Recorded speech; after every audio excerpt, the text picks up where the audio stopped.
Hi, everyone. Welcome. Welcome in.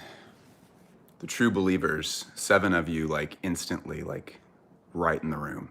And then we lost one, so it's just 6 of you. The truly true believers. Hello. How's everybody doing? What's up? What's happening? First live stream in a while since Stream Week. This is like so good to be back. I'm excited to be with you all again. What's up, Sam? What up, Nathy? Nathy B. Tommy. Abdullah. What up, Kellen? George, Luke, Tommy. What up, Dakota? Oh my gosh, so many people so quickly. Hello, everyone.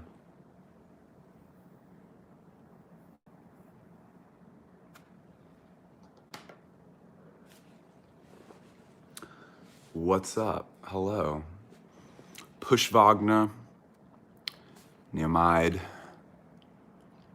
Rustum, Lee. You know what I'm gonna do? Instead of constantly touching that thing, like this phone, I'm gonna use the burner phone, the drug dealer phone, which just died.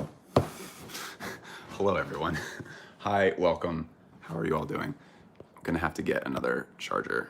I'm gonna plug this guy in so that I can use this, the burner phone, to be 2 phones, so that I could be following along with comments without constantly like touching you. Because I want to respect your personal space. I understand we need it. What up, Juan?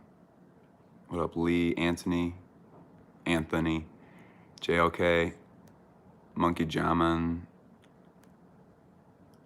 Why, thank you. They're clip-ons. It's so beautiful.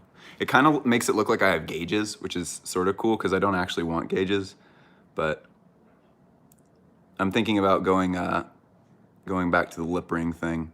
Though lip rings are tough. I love how lip rings look, and that seems to be like such a underutilized thing right now, doing lip rings. No one does lip rings now. But the thing about lip rings is that like, they are, I've had my lip pierced twice, and they are a metric nightmare to heal. Like trying to heal up a lip ring, the first day is like the day that you get it. It's like, oh, this isn't so bad. This is actually kind of nice. Like this like barely even hurt. Like I didn't even feel it. And then the second day is like, okay, this actively hurts. This actually is like kind of painful. And like eating feels weird, and you're like, okay, I just gotta be really careful because I'm chewing stuff. Ouch. And then the third day is like, this actively hurts all the time. Ouch, ouch, ouch. I can't eat anything. I like only drank liquids the third day of both times. I mentally attach lip rings to like girls who love Warped Tour. I don't know, man. I really like lip rings. I really like them. We back at it. Back at it again. You want to see my new plant? So I got a gorgeous bird. Well, here, let's flip the camera around. It's gonna be a little bit easier. Got a gorgeous bird of paradise plant. Absolutely beautiful. Your plant died? What'd you do to it? Probably the same thing I did to mine. I have not killed any plants yet, but I don't have a great reputation for plants. But I like plants so much. Lindsay put me onto plants in a really big way. Do y'all remember what like my old apartment looked like? Did y'all ever see like what my old apartment looked like just around? Like not so much, hey, what up, Walker Shows? Walker Shows just joined the motherfucking Patreon. Thank you so much, Walker. Hell yeah. You rule. Walker, are you in here right now? Or is that just like somebody that just like popped in randomly? Oh, when you watch Bliss, I'm in bliss. Ha ha ha.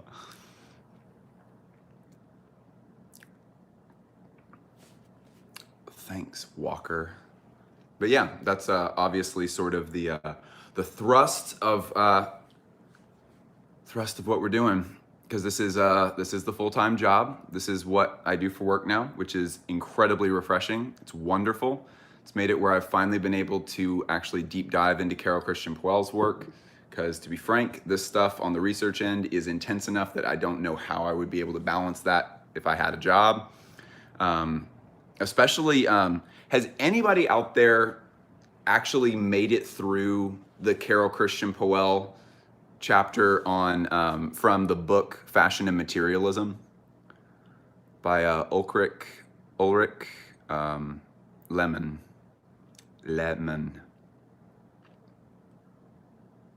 CCC, the CCCP video is probably not going to be the next one that comes out. The next one is going to be an incredible interview that I don't want to, well, I don't know. I can tell y'all what it's about. I wouldn't want to like give like spoilers to like the group at large, but like y'all are here and you're cool enough to come and like hang out and stuff, so that's cool. The next video is an interview with a awesome user on the Discord and somebody that many of you have probably seen around on lots of different forums named Aced, and she's incredibly well-dressed person. She looks incredible 600% of the time. It's very cool. Yeah, Aced is trans, and fashion has been a really big part of their journey of kind of figuring stuff out about themselves and stuff, and part of the transformation stuff. And so like sort of talking with them for a really long time. This is probably going to be like I think it's going to be the longest video that I've ever put out, but it's just a video where we got onto a Zoom call and we just were able to really take our time just talking through things and sparing no details. And Ace was gracious enough to give a lot of details that were very personal. So I was super thankful for that Ace felt comfortable enough to be able to share some stuff that might not come up in just casual conversation. So it's a like incredible conversation. Plus, like Ace is a person who is very articulate and very good at crunching big concepts down and making them very understandable and approachable. So I was super grateful for that, because I'm not always so great at explaining things in a simple and quick, concise way off the top of my head. I do okay if I have, you know, like in some editing software to help me out. But the earrings are just like these ones that Lindsay was just kind of like, I know. What up, Jane? Hey. What up, Anna? Yeah, you'll be, I don't remember what it is off top, but like you'll be able to see all their handles and stuff when I put the video up. Hi from Russia. Damn, I want to go to Russia so bad. The architecture there is so crazy, so crazy. My dad spent a bunch of time in Russia when he was like my age. These are just ones that like Lynn's picked up at like on Depop or something. I mean, she got them maybe from another like historic reenactor person. They're not historic in any way that I'm aware of, but whoa, from Denmark, hell yeah. It's getting kind of late in Denmark. From Lebanon, Anthony. Heart goes out to you, Anthony. Damn. That shit is tough over there. Hope you're doing okay, Anthony. You spilt bleach on your Yoji trousers? What? What were you doing with bleach in your hand?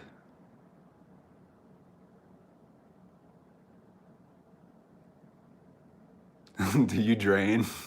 Guys, I even gave Drain Gang stuff a real chance. I like woke up earlier this week and was like, you know what? I have so many drainers that are part of my wonderful community. I should actually like give this a real shot. And I sat down and I listened to a bunch of songs and watched some like live performances, listened to some interviews, and it is not for me. Yeah, I checked out a couple Echo 2K songs. I just here's can I tell you what I really like about Blade specifically? And y'all tell me if Echo does the same thing. My favorite part of the whole thing is who's this? Is it White Armor? White Armor's their like producer, right?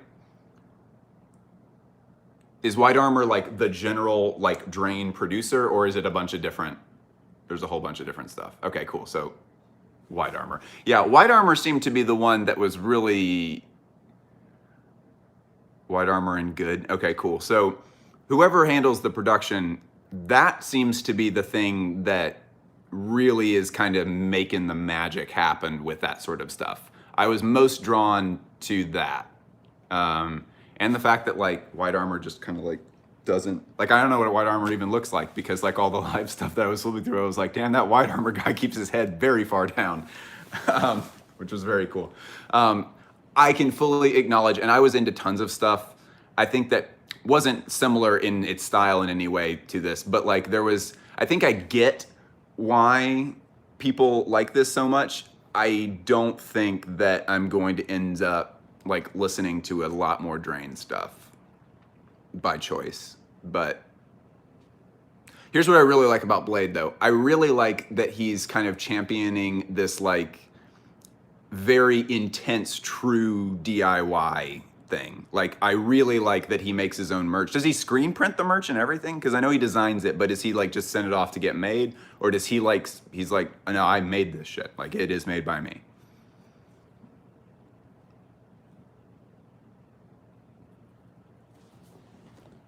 Let's see. Pulling up the old YouTube app.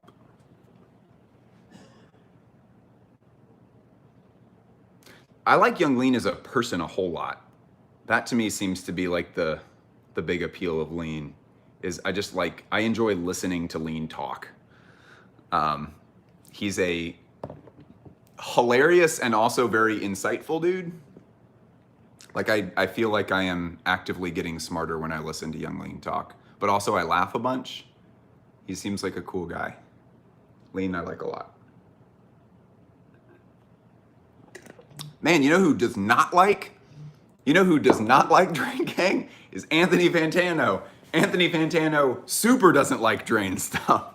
Because I was like, man, maybe I can understand this a little bit better if like Anthony sort of explains it to me. And I like clicked it and like it became very apparent very quickly that it was like, oh, Anthony does not like this. Jeez. He's coming around. Well, he gave Blade a 1 out of 10, which I've never seen a 1 out of 10 review. I don't watch like, I love Anthony Fantano, but like I don't watch like a shit ton of his stuff. But like I've never just like clicked on an album out of curiosity and like watched the review and seen a 1 out of 10. That was a pretty, yeah, there wasn't anything he liked.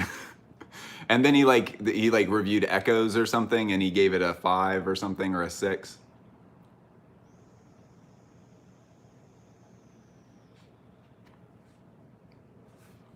You know what I listened to yesterday again was Demon Days by the Gorillaz.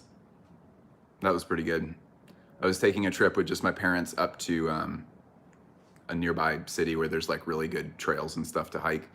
And we got to keep it a little bit familiar for my parents. And an album that like we all were just freaking out about in 2005 was Demon Days. I was like losing my shit over that album, and I showed it to my parents and they were like, oh, this is actually very good. And then that just ended up being all that my family listened to for like 2 straight years. All of it was just Demon Days all the time. Anytime we were in the car together, it was heavy Demon Days. Yves Tumor is another one that I've been meaning to look into. Oh, I like, okay, so Perfume Genius is brilliant. Okay, so I have the same problem with Perfume Genius that I do with Bright Eyes. I don't know if anybody ever listened to Bright Eyes when that was like still a huge thing. But Perfume Genius, I get so intensely sad when I listen to his work that I just end up being like, I can't do this. This is too much. But anyway, but yeah, Y'all, y'all join the motherfucking Patreon. Patreon.com/BlissFoster. Get you a shout out. Join it up. Orville Peck, I've never heard of.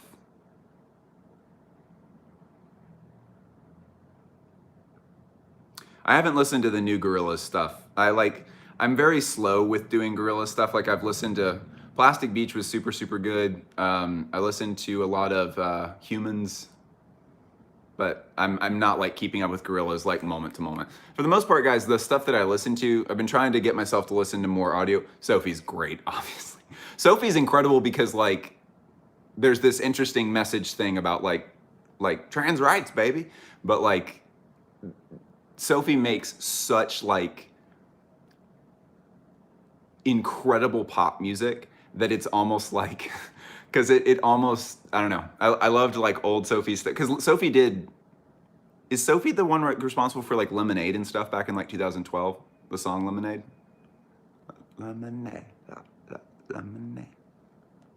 Yeah. So like Sophie's pop sensibilities are so dialed in that it's incredible. Like you could be, I feel like there's got to be like a lot of like super conservative teenage girls like way out in like rural Arkansas who are just kind of like, oh, this Sophie girl, she makes really good music. Little do they know. It's like there is a message to this music, y'all. And also that the Immaterial, I mean, I'm so basic. I've not listened to like all of Sophie's album. I'm like mostly just like blast Immaterial every like couple weeks. But what was I saying? Oh, the lyrics to Immaterial are great. It's really good. One of my favorite Animal Collective songs is Taste from the album Merriweather Post Pavilion. And he's like kind of asking these questions that I think are so cool. Let me see if I can find this real quick. And Sophie's album seems to, or Sophie Immaterial seems to kind of be asking similar questions, but from like the trans perspective, it's a really interesting group of questions. So Taste, lyrics, Animal. Let's see if I pulls it up.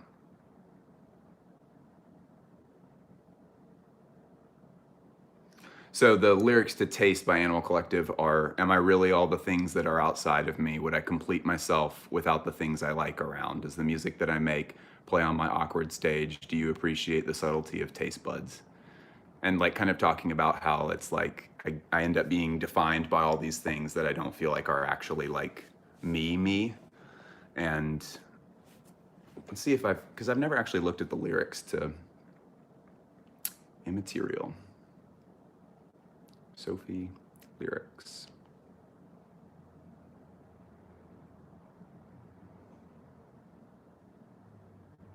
Oh my gosh. Full lyrics, there we go.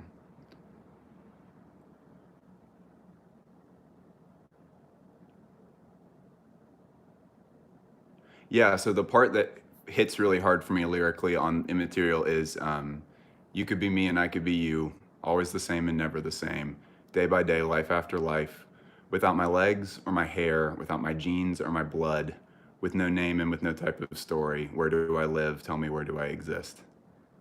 It's very poignant, interesting questions. Anyway, I like Sophie a lot. Let's see, let's pull this back up, pull up the chat. At some point, we're gonna go and look through this wonderful Comme des Garçons book that I was gifted. This is another one where we're gonna scan this in and crash the market for the resale on this, because this is like, I was given this one, but like this is like this goes for like $200. And it's very short, so we'll probably flip through it a couple of different times. Thank you, Jane. I like it so much. It's moss colored. It's kind of hard to get it sort of matches the walls a little bit. Someone said, where do I get the Discord invite? That is through the Patreon. If you just signed up for the Patreon, you'll get, I'll send you the info for the Discord stuff. I just need to send it to you on my actual phone, and we'll handle that after the live is actually done. But I don't have any of the Eddie photography books, but I really want to own some photography stuff by Eddie because that's actually what originally drew me in to his work before I was even fashion guy at all. Um, I found Eddie Sliman's photography on his Tumblr back in, this was like 2011 or something, and I remember being like, this is such good photography. I love this. And it was just his regular, I guess that would be like Dior era, end of Dior era kind of Eddie stuff. But there's one in particular, I know that if you're in the lives all the time, you're probably so tired of me telling about this, but like there's one particular piece by him that I remember just being like, this is insane. I've never seen anything like this before. He took this man who's I think he's a well-known ballerina, but like, I don't remember his name. Don't remember his name. Very younger guy. He like had to be like 20 if he wasn't like 6. I mean, it's so hard to tell because Eddie's casting, everybody looks very, very young. He looked like a 16-year-old kid. He might have been like in his early 20s or something. Anyway, it's just him in a pair of tights and no shirt, just like high-waisted tights. And he has his slippers on, and he's just doing regular ballet stuff. It's a video. He's doing like regular, pretty basic ballet moves, but he's of course executing them so flawlessly that he makes it look very like off the shoulder and very easy and stuff. And his face, he doesn't look like he's in performance mode. He just looks like he's kind of in like almost like stretch mode, just sort of like warming up to like go to practice kind of mode. Because his face looks like very, very casual and he looks vaguely bored.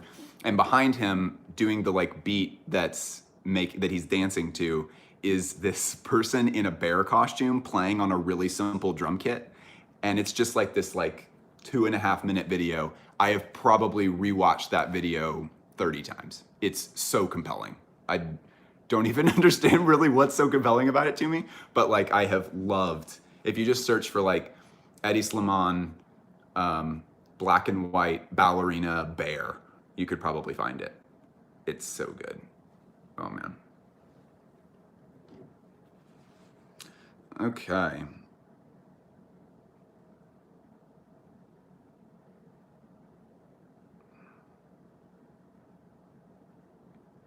Yeah, Abdullah, have you seen it too?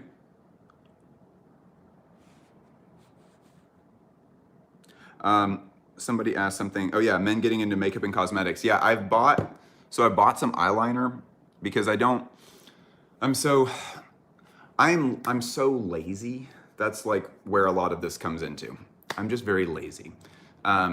Jane, I want to do like the kind of stuff like to my eyes that you do on a much lower scale, where like I like, so I have white eyeliner and I have black eyeliner, which I think are probably the only two that I'm gonna really go for.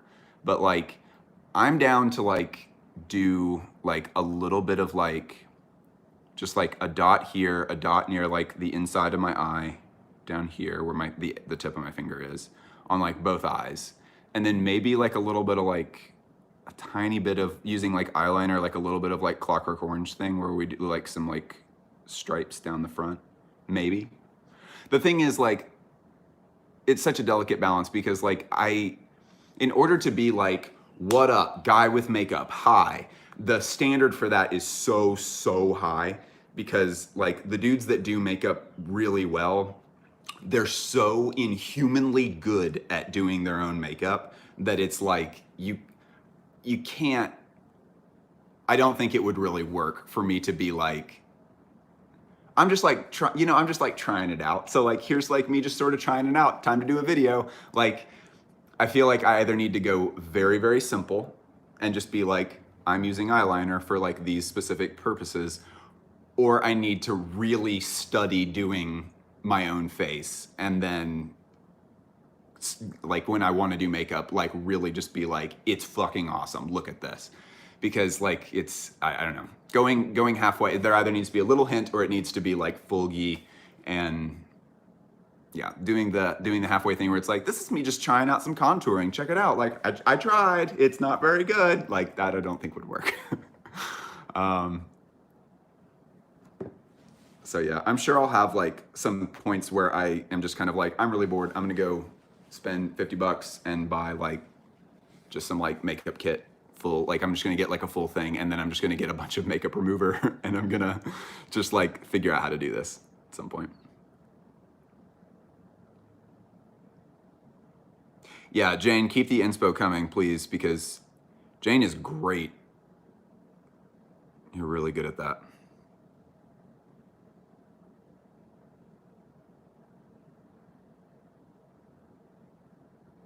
Yeah. Oh wait. Oh, do the three. Okay. Luke said, do the three cheers for sweet revenge. Gerard Way look. What was Gerard? Was he just doing the like smears, like black eye stuff? Gerard looked so fucking cool with makeup. Jeez. That era of my life was so, music was like so aggressive and exciting. It was so sick. A lot of red eyeshadow. Oh yeah, red eyeshadow. Maybe I should do that a little bit. It's got to be a little bit quieter because it actually, so a way that you can go halfway with it, this is opening up for me a little bit. So a way that you can go halfway with that, it seems, is that like Gerard did makeup. You know what's so weird is that like even in my like kind of like not great, very like as a shitty teenager, like thinking that it's just kind of like, oh, guys that wear makeup like are probably gay. Like making this just like ridiculous assumption. What's super strange is that Gerard Way looked so, that looked so good on him that like, I remember finding out that he just was gay when I like saw them live like 3 years after Three Cheers came out. Like I went to go, I don't want to brag, I went to the Black Parade tour. It was pretty cool. It was insane. It was super crazy. Whole thing was bonkers. It was great. But I found out that Gerard was gay at that concert, and that wasn't a big deal to me, of course.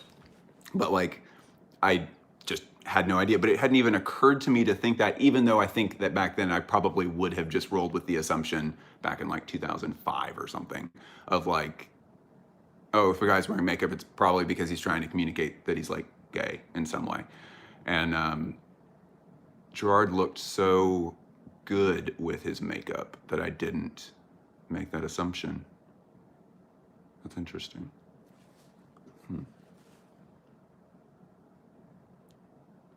Well, yeah, it just looks so natural. But anyway, so a way to go kind of halfway with the makeup thing of like, I'm not like incredible at this, but I'm doing a little bit extra stuff, is this thing of like kind of using it to express like fury. That's been like a long-standing tradition, hasn't it?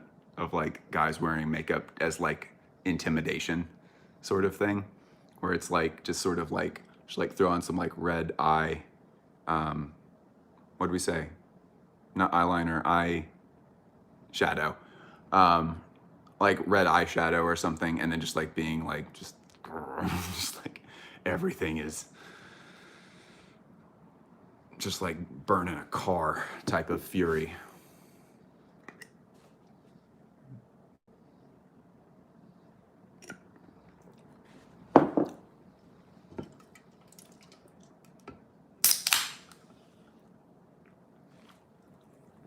Chug, chug, chug. What up, champ? I'm wearing Champ's pants today. They're black, so I don't know how much we can actually like see them. But Champ pants. They fit pretty well, very comfy. I need to get them tailored at the waist a little bit because I have no hips and it's really hard to keep pants up. But the really cool thing about them is that they have these like cool little like things that fall really well over boots. And because I was wearing these today, I was like, ooh, this might be a time for like my rather special like half-cut Chelsea boots, which are from when I worked at Clark's. I was like constantly on the hunt for like rare design things that they were putting out, and this was a pretty cool collaboration that Clark's did with the Victoria and Albert Museum. It was like inspired by like kind of like rock stuff from the 60s, sort of these like weird designs that they would put out in the 60s. I really like the way that Clark's takes inspiration from different cultures is pretty cool. They're the people that are on the specialty design teams, like the originals line, and for like the special projects team and stuff. Those people are pretty excellent at taking inspiration from things and then not executing it in a ham-fisted way. They're just kind of like, let's just do like something that is a little bit different, pretty subtle. Let's not go overboard. Another thing that gets way overlooked by Clark's is the Tor line, T-O-R. See ya, Omar. Peace. That was inspired by like the, fuck, what is it? Like the mod culture. Not mod culture, like, what's the fucking, like, motorcycle culture in the United States? It's not, I guess it's biker culture. There's some other term that gets more specific that in like the brand materials they would talk about, but like, it basically like old American biker culture. And I still have like some of my like stuff from the Tor line that I like wear all the time in the winter.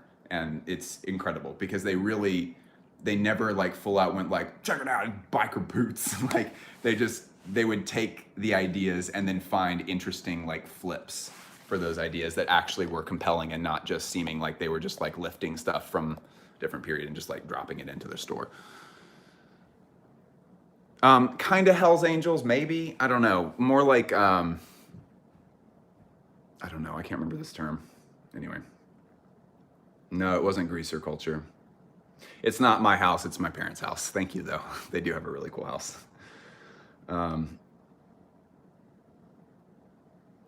Hey, Cam. So Cam just asked, when are you going to make the Rare Margiela book PDF available? So I need to make an actual choice about this because there's a company that can scan that for me, and I know that it's going to be higher quality than what I'm going to personally be able to get. And that's what I would prefer to do. The difference is that I'm having to actually like make a budget now and figure out like what to, because if I'm just like impulsively doing things, like I'll actually like dead ass run out of money now. So join the Patreon, y'all. That is something that is definitely going to happen. And if we just keep running into this problem of like, oh, I can't fit that in the budget. Oh, I can't fit that in the budget again. I can't fit that in the budget again. It's going to become available. I'm just going to sit down. I do have a scanner. I'll figure out how to work the settings so that we get pretty good, like good quality. And then we'll put it up online. Right. It's not like going to be available in the next week. I'm sorry. I know that really this kind of like seemed like a thing where it was like, oh, this will be available like really soon. Really what I would rather do is just be able to like send this in and get it. Well, you know what I could do? Anyway, I could just change up my plan a little bit and get him to do something else for me. But yeah, we'll get it done here soon. We'll get it done soon.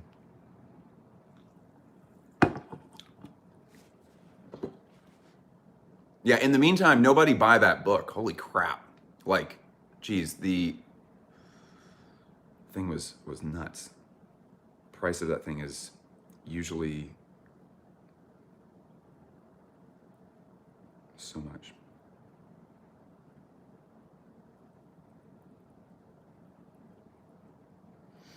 Do I have any book reviews or recommendations on the Patreon? I mean, not like, there are no specialty videos of that specifically. I do have a video out about fashion book recommendations.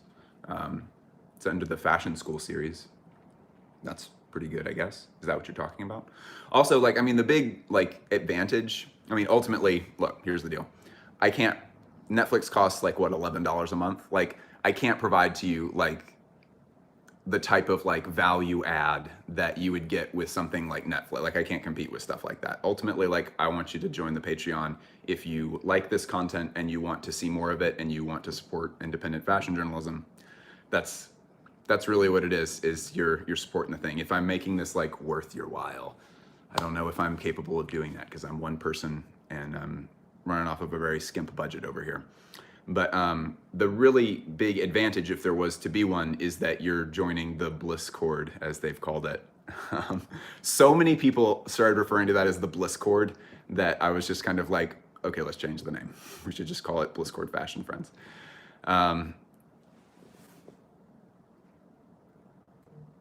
Oh, did we start the, oh, thank you, Near. Okay, cool. I remember y'all talking about that. I didn't know you'd actually done it. Yeah, apparently we just started a book channel on the Bliscord. Time to join up. Sounds like there's no more excuses. What's the name? Art Apples. Art Apples.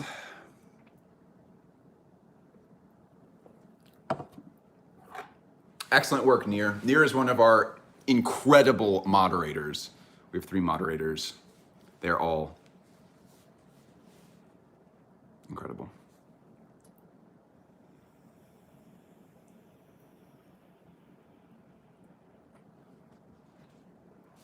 Honestly, the best thing about the Discord is that just everyone is friendly. Like, we have people there who are incredibly knowledgeable, like just knowledgeable in a way that I kind of didn't realize one could be that level of knowledgeable about fashion. There are some people who are so, I mean, Aced is a really good example of this. LVSMH is a really good example of this. Like, we have people in there who are just kind of like, dang, like, you need to get like an honorary PhD for this shit. Like, such thorough, exhaustive, encyclopedic style information oriented that like it's crazy. But there are lots of places that contain people who are very intelligent and very knowledgeable on the internet. The thing that really hits different about this place is that it is friendly and that it is welcoming and that no one is going to make you feel stupid for asking questions. That is what I have just been like losing my shit over about this community, is that everyone is so, yeah, Biscuit Game said it right. Bliscord is hug country. Yeah. Because like I remember like being in like 2013 and I was like first getting into Supreme and I was like, this stuff is so cool. I don't understand. Oh geez, I guess. And then I like tried to, as delicately as I could, say like, when we say these clothes are like higher quality, what does that actually mean? And people made me feel super stupid. Like it was awful. And I just ended up like being like, okay, so I guess I just kind of can't ask questions and I just have to read and read and read and read and hope that somewhere someone asked a similar question, dared to ask a question similar to the one that I want to ask somewhere here. These are like really starting to hurt. I'm gonna take these off. Ah, jeez. They're too tight, man. They're just like slightly too tight. I hate it.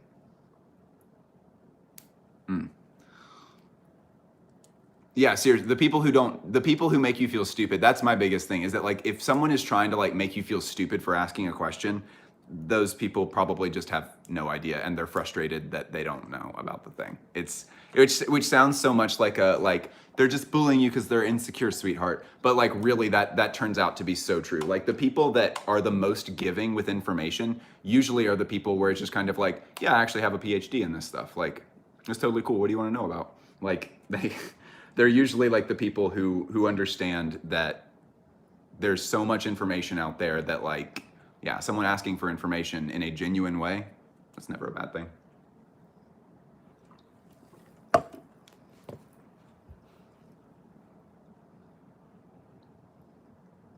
Oh, Xavier, you're so lucky.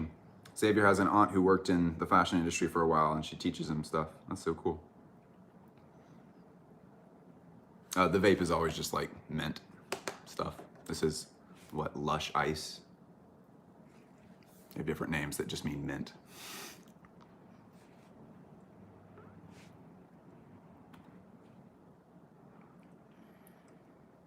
Lush Ice.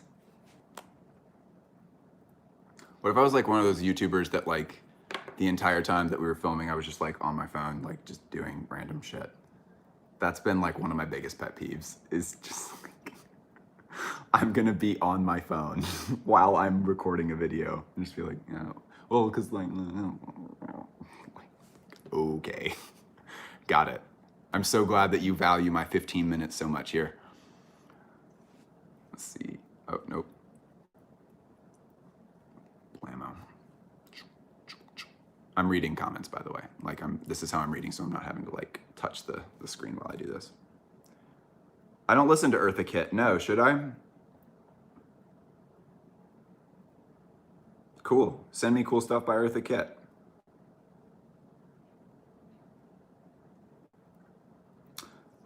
Is discussions on high fashion talk corny or good? Good. Why would discussion be bad?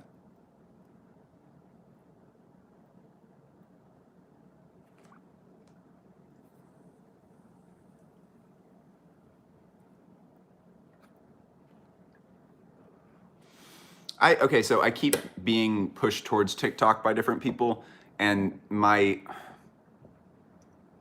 okay, so just to clear it all out. Okay, so TikTok is cool. I get onto TikTok occasionally to like unwind or to just like watch like funny things or to like briefly fall in love with someone. But like I don't know.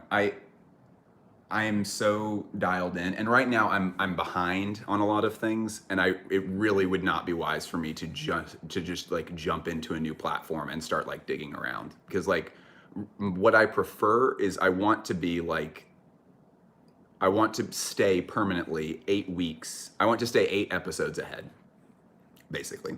I want to stay 8 episodes ahead, and right now, like the next episode that's coming out, we're trying to release episodes every 10 days. That's the flow that we're trying to get permanent here. And I would like to be 8 full episodes ahead. And I was there, and then a lot of stuff happened in my life, and I lost my 8-week thing. So yeah, I need to get back to a place where I am feeling really good about the content, and we are very far ahead on the schedule, and we're doing like really, really well. That's what we're trying to do. So right now, I think a TikTok is unrealistic, not realistic. So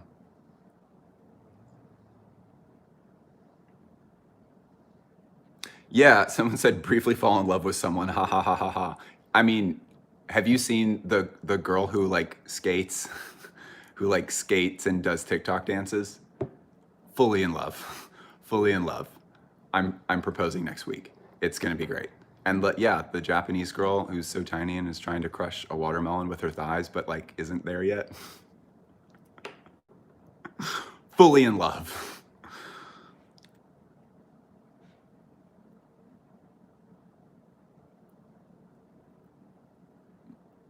Capanema was like, I skate, no one falls in love with me. Yeah, Fashion Boy on TikTok is pretty good. I like him.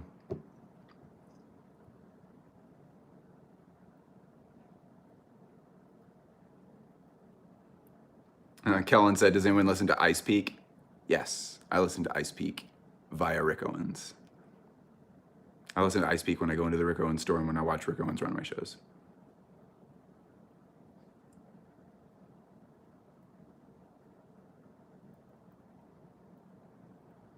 All right, y'all wanna check out this book? It's like really incredible Comme des Garçons book, because it's pretty sweet.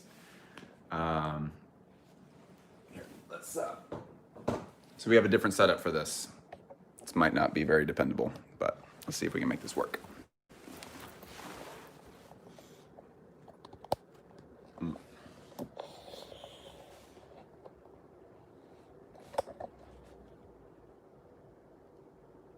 Okay. Whoop.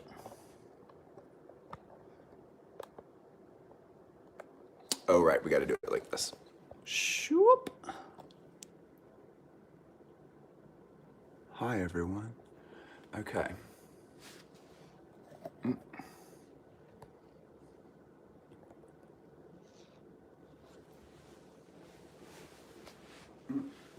Okay.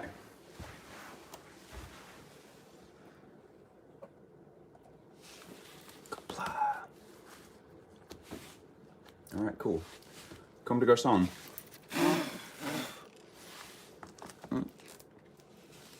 So, I'm currently in the process right now of researching how to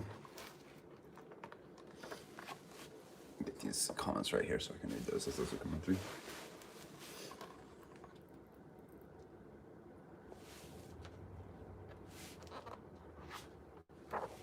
So I'm currently in the process of trying to find a translation for this. Google Translate was not really helping me out very much. But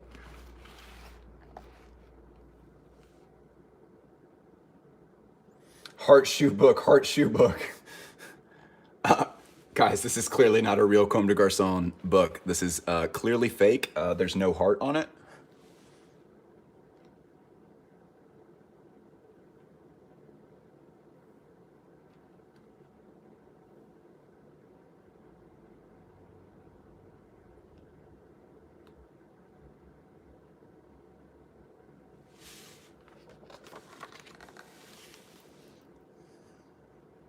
A lot of these seem to be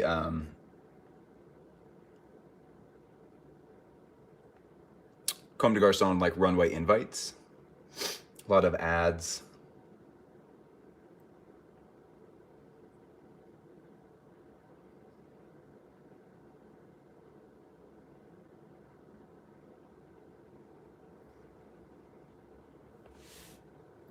Sorry, I was kind of giving you a little bit of inception there. Seeing your own comments in the live stream. It's kind of scary, huh?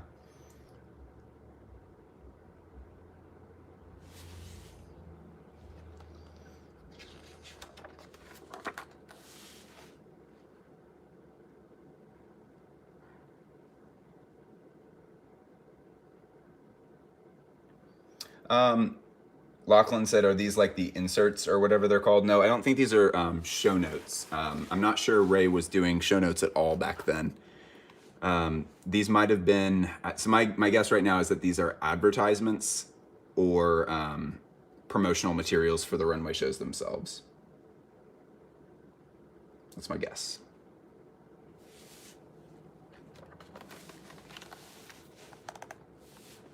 Sorry, boobs. What's up, Mustafa?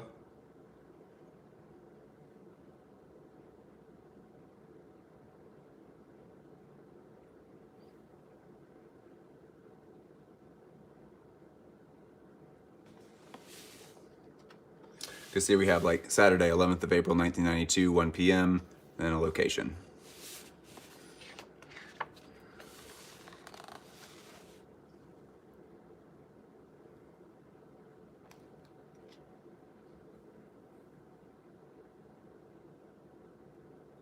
Hey, Jackson joined the Discord today. Thank you, Jackson. Hell yeah.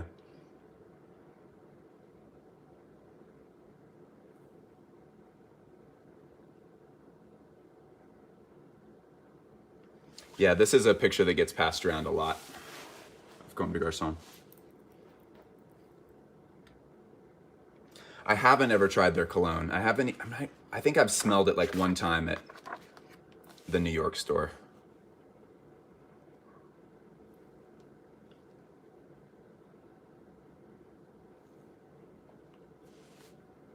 Let me smash. That's what that instantly reminds me of, but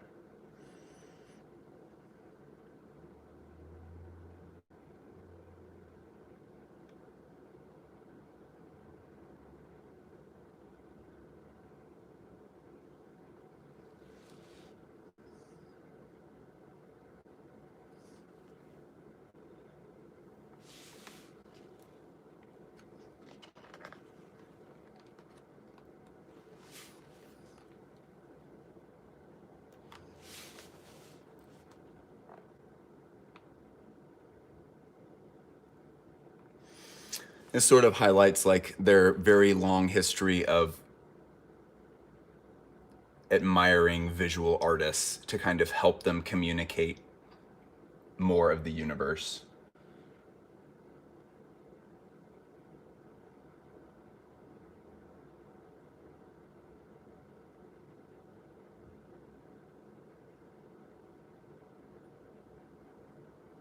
Which I really like. Very, very scary, compelling images there.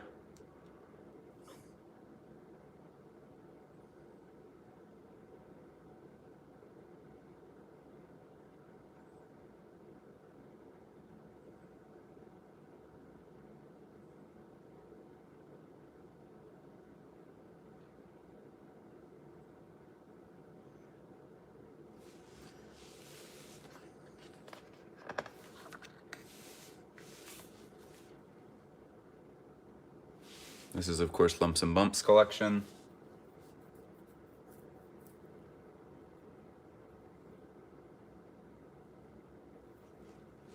So, okay, hang on, keep asking. So this is Memoire de la Mode. The Memory of Fashion, I think that would be.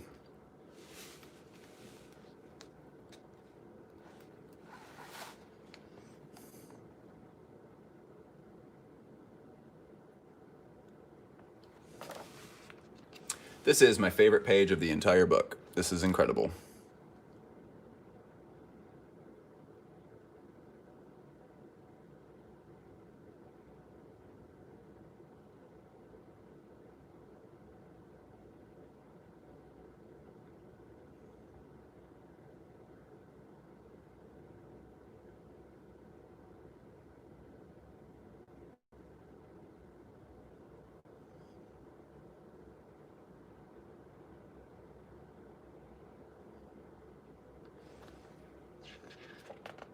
Like, look, I mean, truly. I mean, look at that. Look at that scarf. I think she's carrying bottles of perfume to sell, I think. But I mean, just look at that scarf and like this girl's, I mean, just it's insane. Beautiful.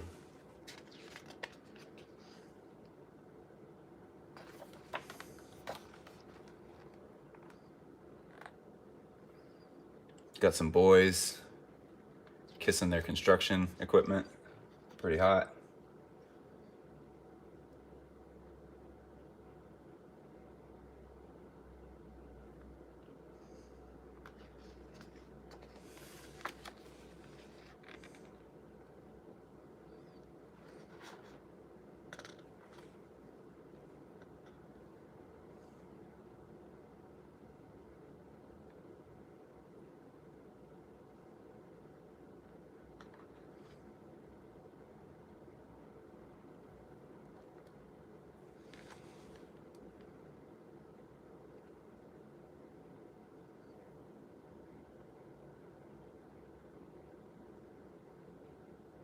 I think that photo of the three people that were dressed incredibly well, I think that was taken in Georgia, the country of Georgia. Anybody who's trying to screenshot this is another one where I'm just gonna scan it in and just make it available for free. So if you don't wanna have to stress about it, then you'll get it.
This is another comb image that probably a lot of people have seen, especially the yellow flowers.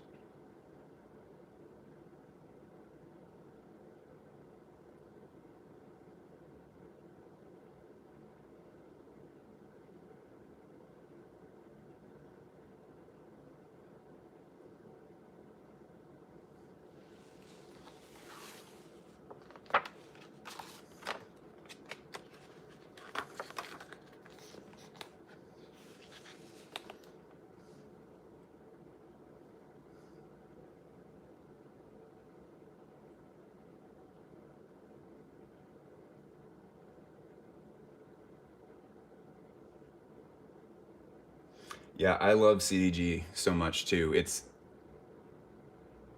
so intimidating because like the more I see stuff of their imagery, the more I'm like I want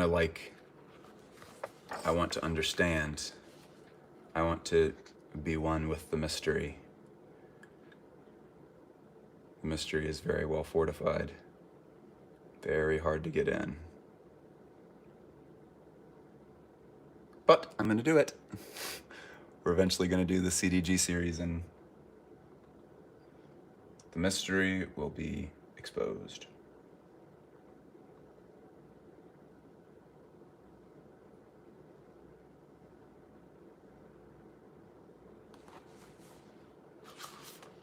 Brian! Brian just yelled bliss really loudly with his typing. That's pretty sweet looking.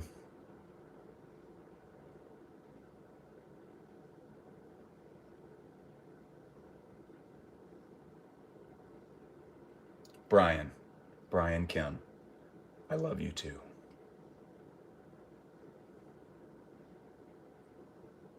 Yeah, Art Apples. I haven't really looked in detail at it yet. I need to look up the Spring Summer 21 show.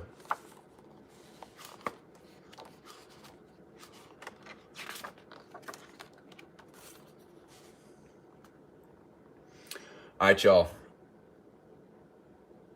When this book is done, it's time to join the motherfucking Patreon at patreon.com/blissfoster.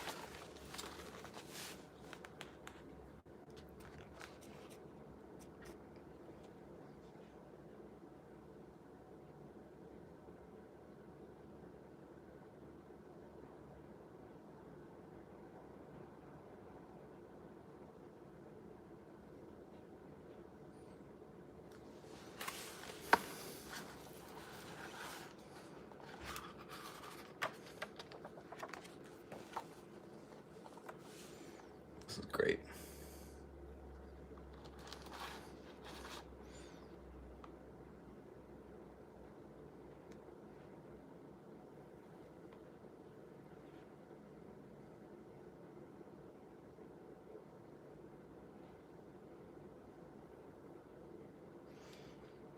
Yeah, so Pure, that's a good point. It said, I love the concept behind the metallic features, but I don't care for it aesthetically, but I appreciate it regardless. Yeah, like if there's one like piece of advice I can give to people who are like wanting to get into looking at fashion shows, which Pure, I'm sure that you have been into this a super long time and you understand this since you just explained it yourself. But yeah, you've got to let go of this idea of would I buy that to wear for myself? That should not have anything to do, whether or not you want to own the thing has nothing to do with whether or not the runway show is a good piece of art.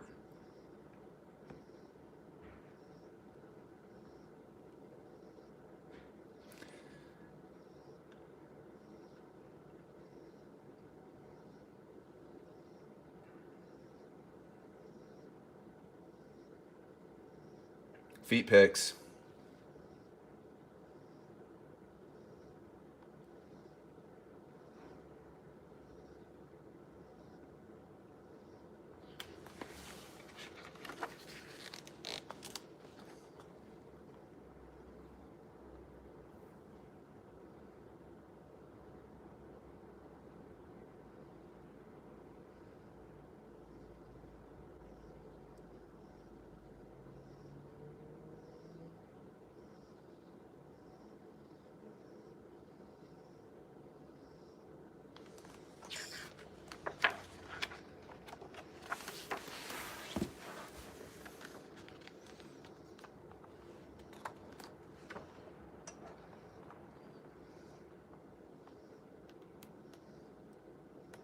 This slaps right here. Slappers, top to bottom. Luke, it's already out. The OnlyFans is live, baby.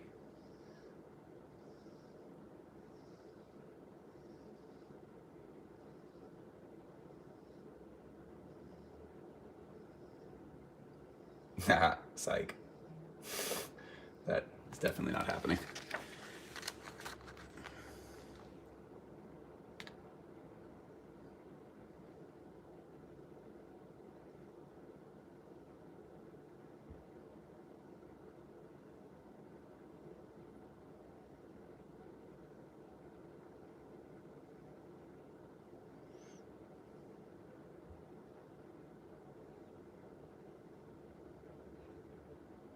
Oh, Coolsome knows this one. So it's the Daydream Nation candle.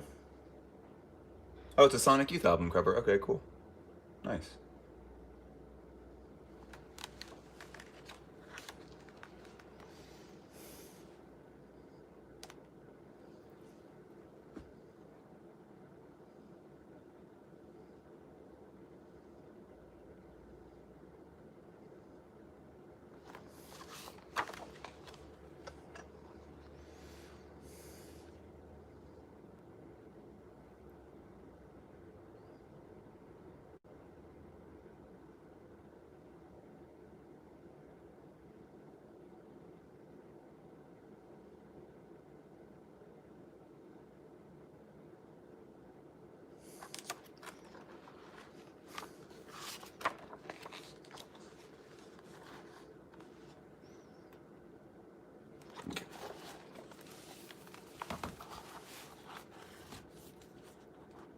We'll look at them one by one.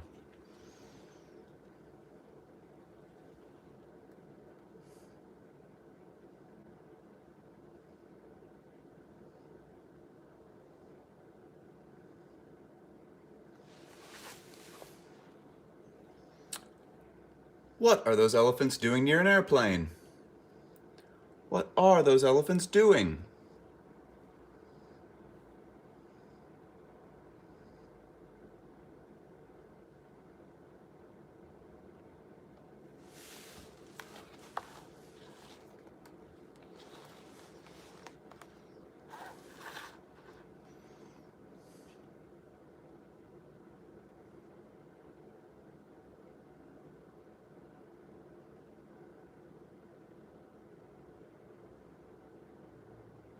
The elephant pilot.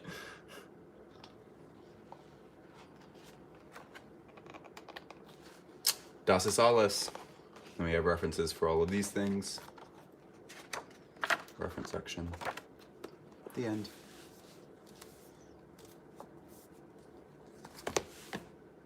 Pretty beautiful. Beautiful stuff. Truly beautiful stuff. What a book. Oh, geez, what a book. Oh, boy. Did you guys like it? It's pretty cool. Hey, K. Dot just joined the Patreon. Thank you, Kendrick Lamar. I love you. What a good rapper. Thank you, Kendrick. K. Dot, are you in here? Let's see if anybody else joined while I was showing you all the book.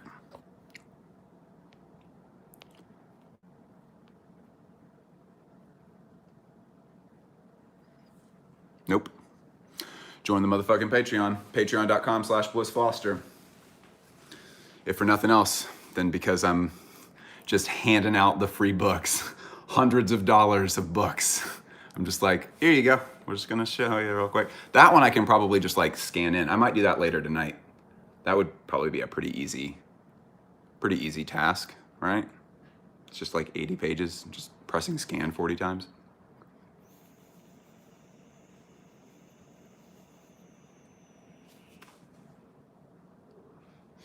So here's a concept that I have, is starting an alternate Instagram that is not my main one, but probably would be like connected to mine, like lead back to mine.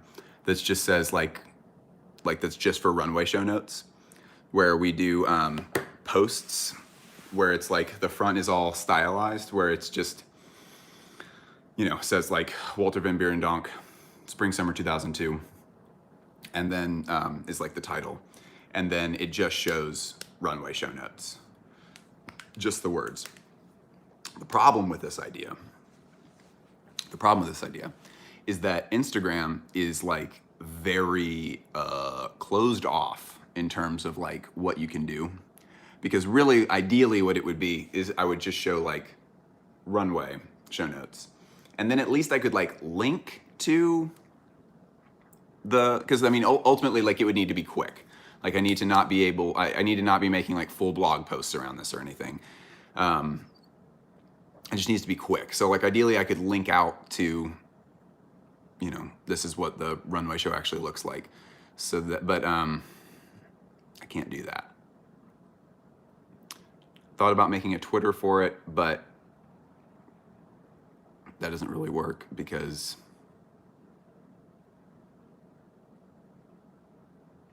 Hypebeast has a place for show notes, champ. Maybe I should just do it as simple a concept as is possible, because most people are on Instagram, and that's where, like, I mean, the vast majority of people live. So like maybe I should just have it where it just like the title says this, so it's easy to find the show notes. And then second slide or third or fourth is just the words of the runway. Just the words.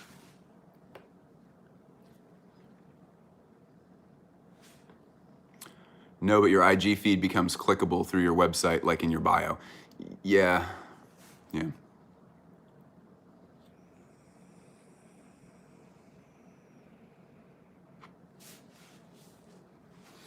I could put it on the Discord, but I would want, like, if I collect show notes, I would want that to be for literally everyone. I would want that to be like for the good of mankind kind of thing. So guys, I do have to be pretty cautious. Oh man, we just got a downgraded pledge amount.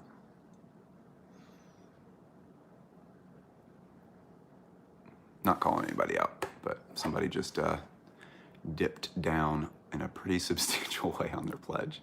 Damn. Pain. Y'all want to help me out and join the motherfucking Patreon?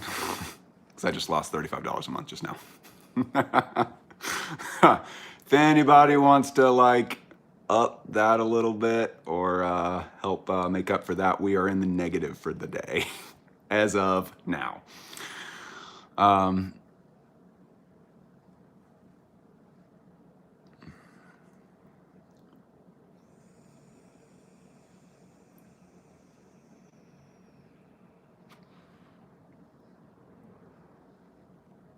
What do you want to talk about? I just got to be really careful about making it where like the copyrighted works of other people is something that I'm protecting behind a paywall. That's something that I don't ever really want to do.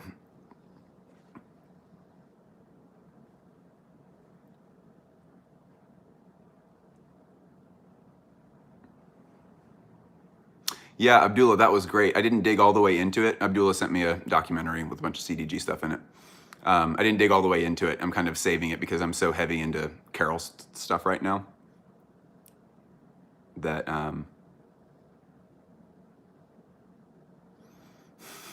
the Chrome Wars. I love that. Chrome Hearts, baby.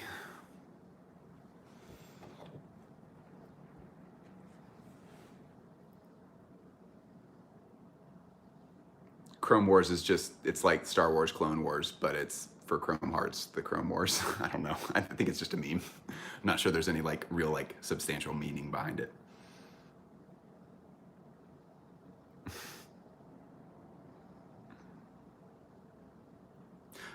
So Seasons Pieces said Virgil and Walter is clearly being avoided.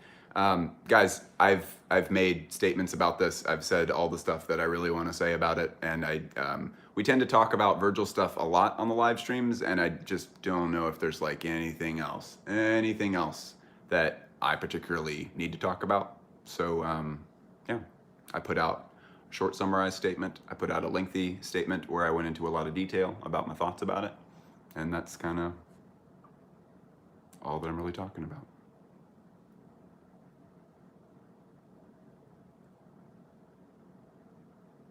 Yeah, Carol is CCP. Yeah, Carol Christian Pole.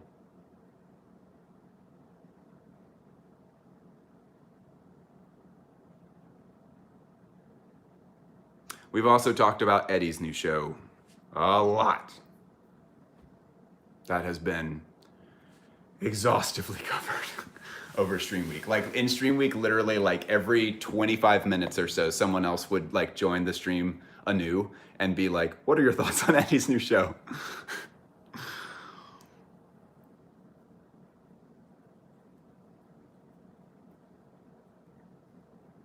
Talking about E-Boys. It's so funny that like it will be so funny if the e-boy thing is something that's like looked back on in a positive way, because right now it is such a meme thing that like, and when I was like in high school, like a similar meme to that was like being emo. And now like emo seems to be pretty universally looked back on as like, wow, what a wonderful time in music. Like such a cool like visual aesthetic, such a cool like cool music and stuff. But it was, let me tell you, not cool being emo when I was in high school. Shit was dumb. As a strong supporter of that subculture at the time, I was regularly made fun of. That was not a cool thing to be.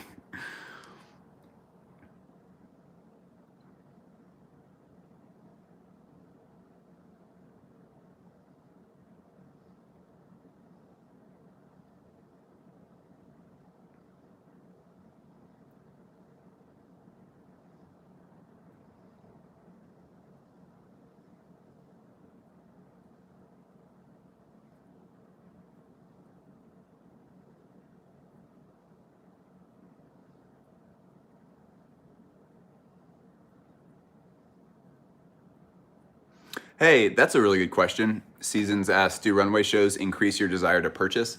Kind of. I mean, I'm in a position where I really can't afford to just like buy stuff at retail most of the time. So in that regard, it's sort of like off the table. Like I can't spend $1,600 on a single piece. There are a few things that I would really like to. Ferocious desire is there, and it's very difficult when it's like I have $1,600, and this thing that I really want is $1,600. But no, that I mean I cannot in good conscience, especially because like right now, I mean my biggest priorities are getting all of this started as a business, and speaking of which, patreon.com/blissfoster, y'all, let's go. We lost out on $35 a month just now. So if we want to help increase that, that would be sick. sick. But yeah, it does, digging in really deeply into runway shows does increase my desire to like buy into the aesthetics of a brand. And like right now I'm pretty much all secondhand designer stuff. And yeah, like, I mean, digging in really deeply into Rick Owens stuff makes it where like I do have like my eye on a couple of pretty good steals that are by Rick Owens, but are being just sold secondhand from different people or whatever.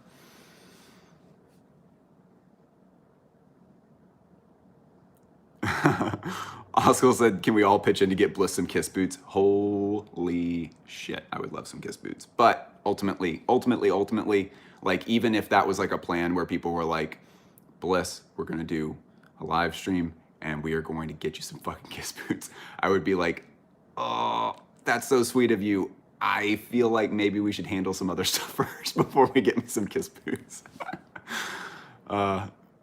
Make Bliss a GoFundMe just to get Rick. Oh my gosh. Dude, there are so many things. There are so many things, especially in like, it seems like in fashion, like we're pretty good about GoFundMes and stuff like in the fashion communities. Cause like every once in a while someone will come out and be like, what's up? I like am friends with all of you on the internet and that's really great. I'm in a lot of danger. Like in my like personal life, I really need to move neighborhoods, but I have like negative money. And like I really do need help. Like that's happened a couple of times, and for that kind of stuff, like awesome. Like let's support our friends, let's support our internet friends, and like especially when people need help, let's thank them for being willing to come forward to ask for help, because that is a terrifying situation to need help and to not have anyone IRL to help you out or whatever. But there are so many things where like on just other corners of the internet, other internet subcultures where it's just kind of like, wow, you started a GoFundMe to pay for like house payments for a mortgage that like you shouldn't have gotten into in the first place. And now you're in this mortgage payment situation and you just want people to pay for your mortgage? What? like, and like nothing happened, like no one's sick. No one got like, it was just sort of like, oh dang, we like didn't do the math right, and now we have this mortgage. And it's like, that sucks. Like, okay, but like, what? There have been many hilarious GoFundMes.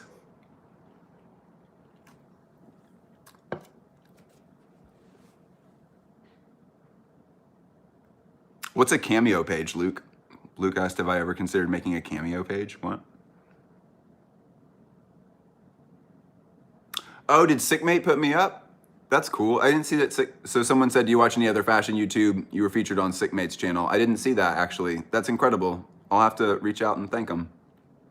I've seen some stuff by Sickmate. I don't follow their stuff super closely. I watch a lot of, like, I mean, Anthony DeLuca, Reggie at The Casual does a really good job. Like, I'll watch Luke's stuff on Haute La Mode, and obviously the Fashion Archive is great. Did I say Anthony DeLuca?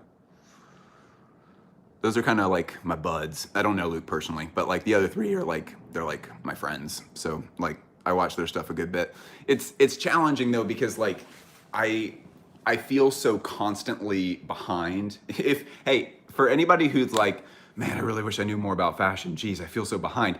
Guess who really feels like that all the time? This guy. I mean, like I'm either at a place where I'm like, I'm actively doing work right now. Like I am like clearing out my inbox. I am preparing, like editing feedback from my video editor. I am actively filming. I am like uploading things. I'm like double checking like a final edit for something, real work. Or I'm in like research mode where I'm like, right now I'm reading Fashion and Materialism. It is dense. And we're actually gonna come back to that because I wanna talk about fashion and materialism a little bit. For stuff like that, it needs to be like, maybe I have like a really subtle house mix on in the background or something, but like I can only do that when like no one else is at the house and like I'm able to just sit down at the computer and just like be like fully locked into it. So like that, or research mode, or I'm in like casual consumption of information mode where I'm like, let's just open up the Runway app and kind of see what's going on in here. Let's figure out like what the new CDG show looks like. Let's look at the new Rick Owens stuff. Let's do like kind of a second pass through on Runway things where I'm like, let's not just flip through the things and read the review. Let's like zoom in on things and let's see if we can like sort of identify if there's any new like themes that are arising or whatever. Or like things where I allow myself to get on Twitter for a little bit to kind of do some passive research about things. So like passive info consumption stuff. And if I'm not in one of those three places, that means it is probably like 12:30 in the morning and I am in a place where I'm like, I cannot do anything else that is about work or fashion. What's up, Tom? How's it going? And I'm like, I have to do something different. And that's like when like I go for like a walk or something with my brother, or like yesterday I just completely had to like go fuck off to Tennessee with my parents yesterday because I was like, I feel so overwhelmed. This is ridiculous. And they were heading up to go for like this like day trip hike thing. And I was like, I think I'm gonna go and do that. And we're gonna have an hour and a half car ride and we're gonna go on this huge hike. And it was very cool. It was very nice. Very, very nice.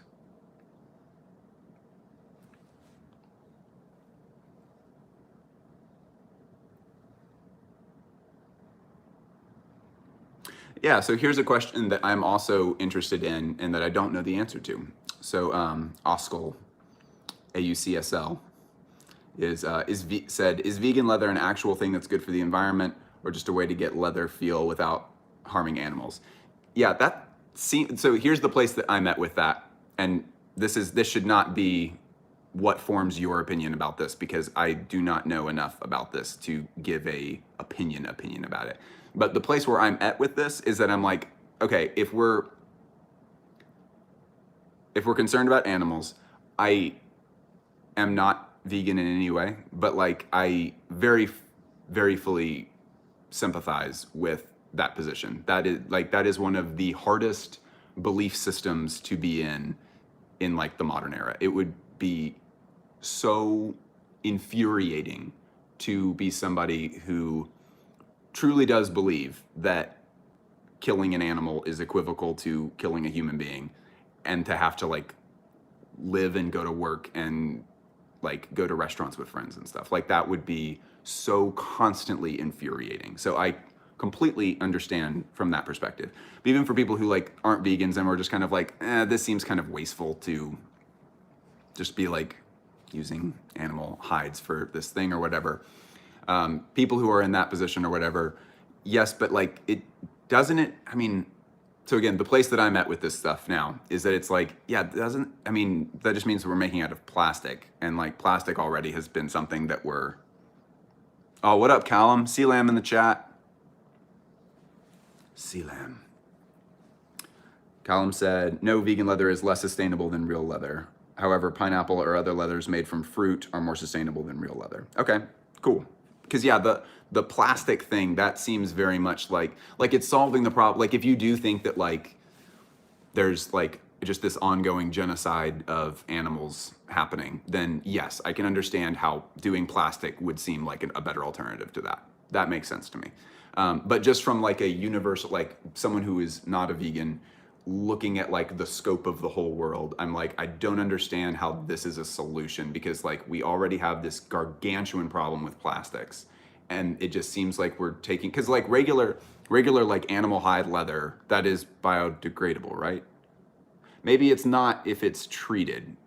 If it's like a finished leather jacket that is sitting in Saks Fifth Avenue with all of the treatments that's been done to it and the hardware that's sitting on it and stuff, does that make it where it's is a leather jacket biodegradable?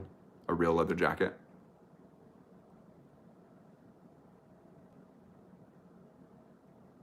I'm gonna wait for an answer on that one. It's not biodegradable? Okay, we have a no. Is a leather jacket sitting in a store biodegradable? Well, vegetable tan stuff is pretty hard to come by. I don't think veg tan stuff is commonplace. Tell you what, if you go to an outlet mall and you go to I don't know if anyone lives in if anyone's near a shitty suburban outlet mall, but like, if you go to most outlet malls in the United States, then they will have, not a nice one, like a crappy one. They'll have like like a store that just sells leather things, and it's not a brand. It's just like leather store or something.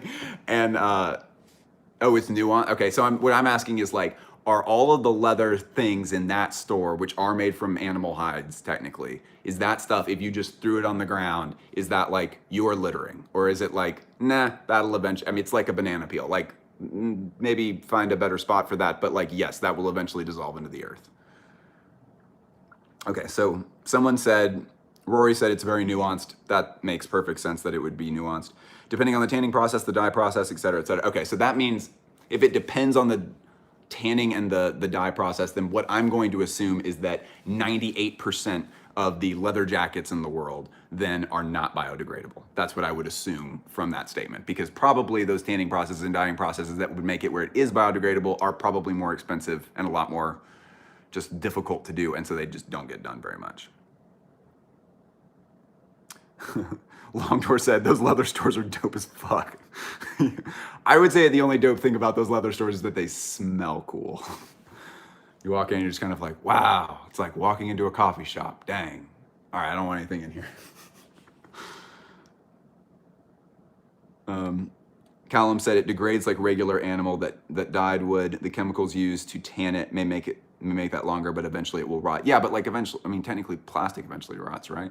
See, this is why I don't speak on sustainability stuff very much, is because like this stuff the thing that I personally excel at a lot is storytelling and symbolism and like the very like ethereal, like non-concreteness of aesthetics. That kind of stuff to me is great. But like if it comes to like math or science or things that have to do with statistics and stuff, I struggle a lot. And so like sustainability is, I think in order for sustainability, especially in an industry like fashion where it's so difficult and expensive, you really have to make a case for it. in order to like really talk someone into it. So in order for that conversation to be done well, like in a way where I'm like, listen, here are some thoughts about sustainability, I would need to be so equipped with such solid information and factual, like communicative equipment that, and that's really not what I excel at. There are some people who, that's their whole career, is they're talking about sustainability and fashion. And to be honest, like in the podcast space, there is so much good stuff where people who really know their shit are giving you excellent breakdowns of sustainability stuff. But yeah, that's kind of why I don't tend to speak about that very much, is because there's so many people who do that very, very well. That's not what I excel at the first place. And I don't want to be a person who just has a platform. I don't have a big platform, but like I have a medium-sized platform. Someone who has a platform of some kind just saying things, and then people who don't. Here's a better way of saying this. I only think about issues like this in terms of how do we change people's minds about it, right? I'm like this with political stuff, everything. Like I am 100% not here to just talk to people who already think a thing and be like, right?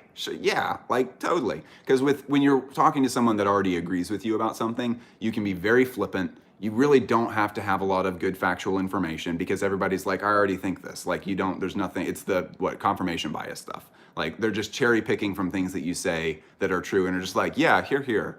But like I am only thinking about things like sustainability and like trans rights and stuff. I'm only thinking about those topics from the perspective of how do I change people's minds about this to make them like agree with me. And so I don't want to be another voice that is just kind of like, that guy doesn't really know what he's talking about. And this is why I don't think sustainability is even a thing worth pursuing in fashion. I don't want to be the reason that someone says that. So I tend to not speak about it very much. I ask questions publicly sometimes about it, but I don't want to be the person speaking on that because that's really not my area of expertise. That's not what my job is. I've decided that's not what my job is really going to be. But obviously I do think things in fashion need to be substantially more sustainable. Oh, Rory, it is your career. What do you do?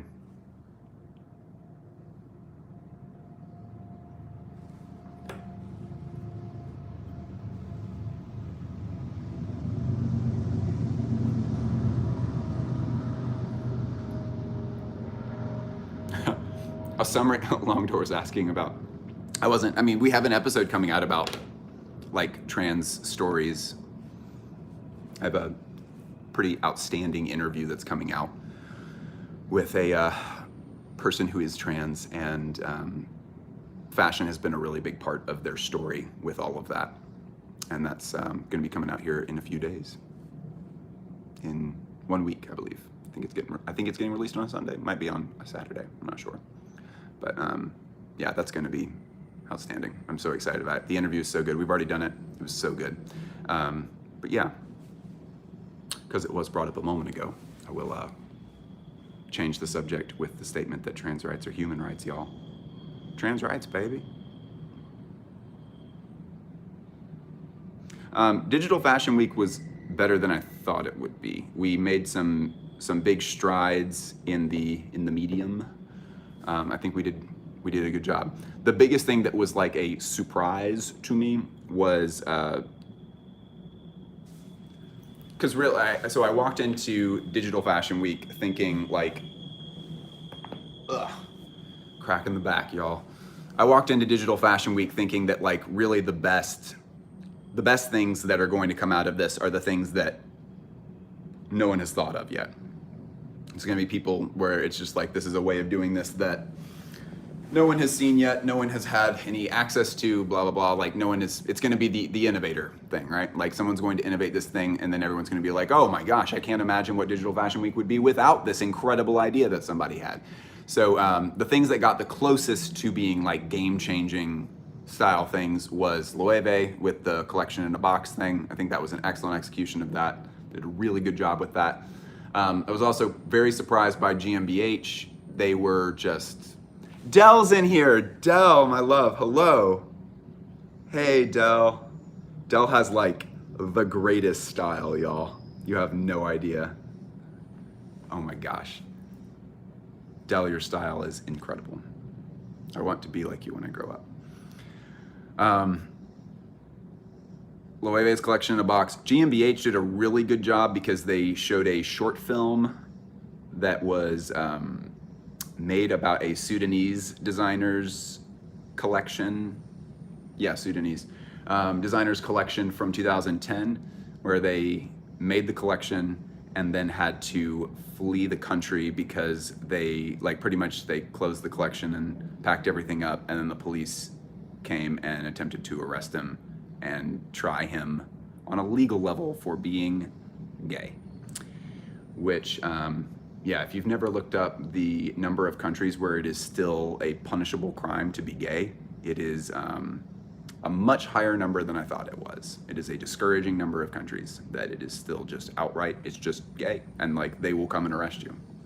It's pretty insane. So that designer had to flee the country and seek refuge in Norway, I want to say, maybe Denmark, one of the northern European countries, and then just kind of continued to be treated really shitty up there.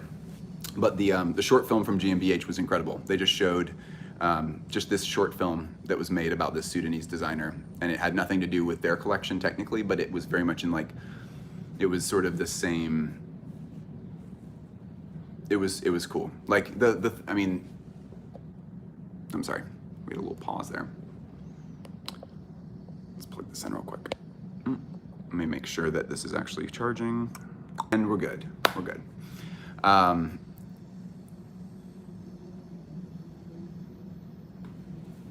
That was good, and then I liked Y Projects a lot. Y Project did a really good job, and I think Gucci did a good job with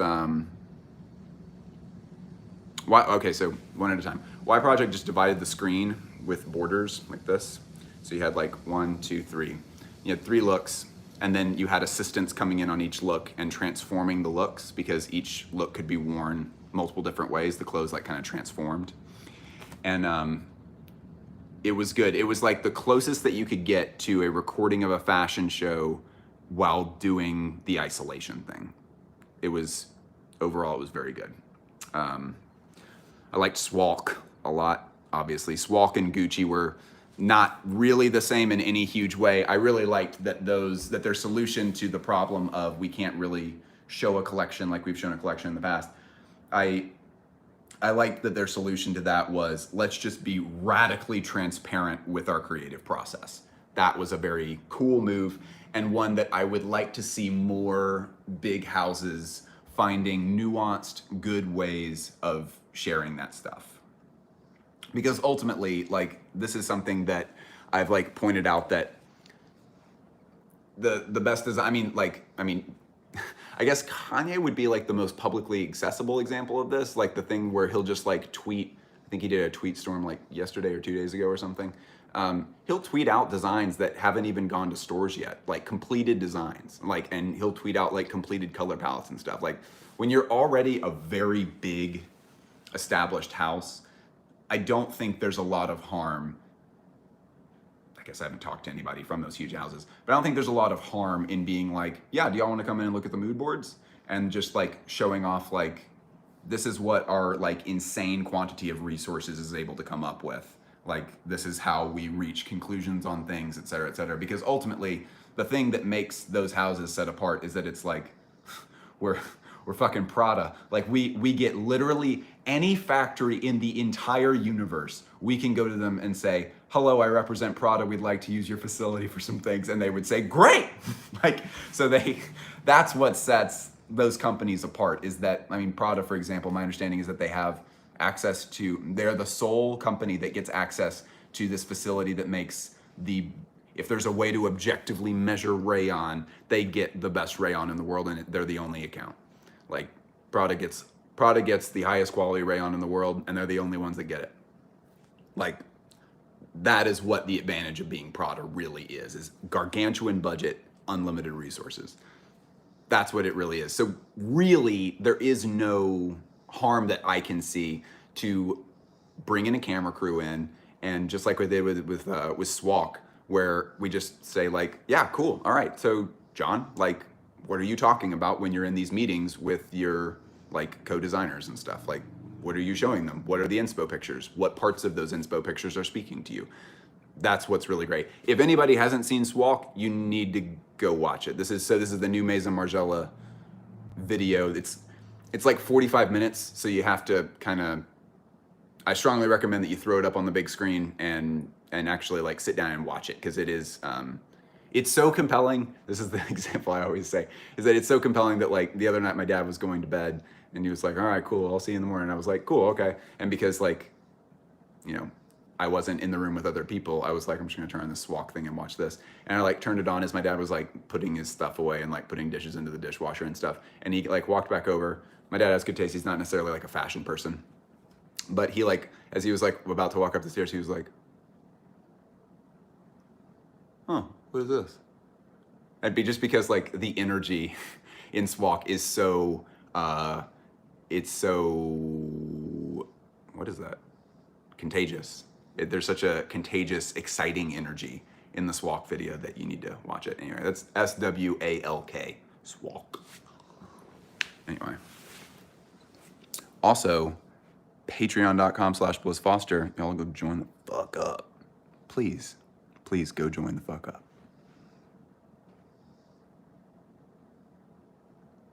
Abdullah said he likes the Scamparelli film. What Scamparelli film? Is Scamparelli's back, right? Like the name has been bought and it's an active house again, right? And they have I might be completely wrong on this. I think they have a Chinese designer who's running it now, right? They have like a very young Chinese woman who's running Scamparelli now.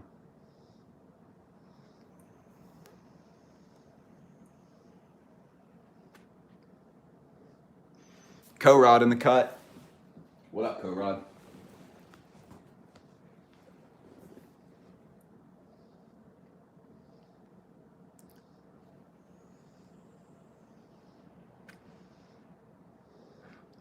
I haven't seen the Nick Knight for Valentino stuff seasons yet.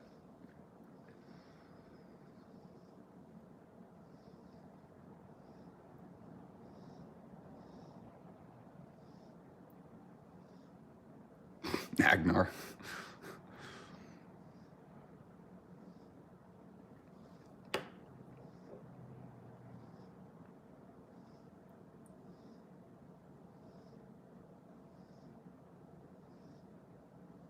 What else do you want to talk about? What are we talking about?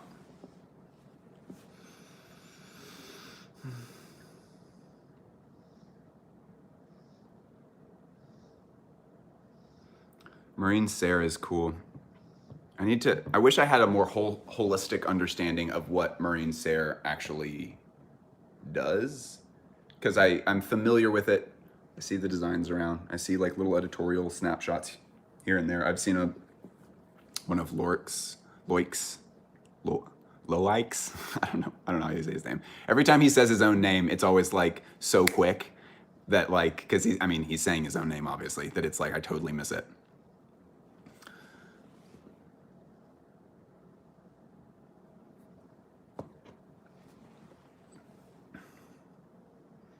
Have I ever given my opinion on MMM GATs? Yeah, the GATs are cool. It's part of the replica line. The newest Margiela video is where the replica stuff actually like has its start. All right, Biscuit Games, go to bed. Have a good night.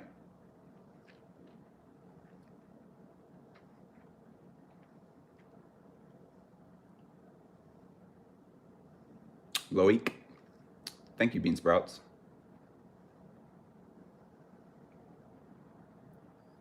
Ooh, Bean Sprouts is like the pronunciation police. So Bean Sprouts, now you get to tell me how I do pronounce Scamparelli. And please be aware that I'm not going to like put on a French accent to say, I'm not going to put on a foreign accent of any kind to pronounce things. I'm going to pronounce them in, I'm speaking full sentences in English over here. And so I'm not going to like switch to like full perfect French pronunciation, as if I could even pronounce it perfectly in French, because I can't. But yeah, as an American, how am I supposed to say Scamparelli?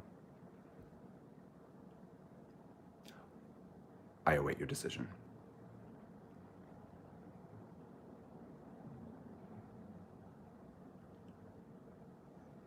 What else should we talk about, y'all?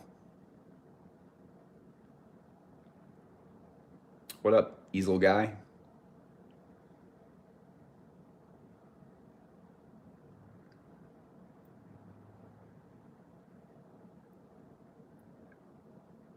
Schiaparelli? Schiaparelli? Really? Is that how you say it? All right, Jane.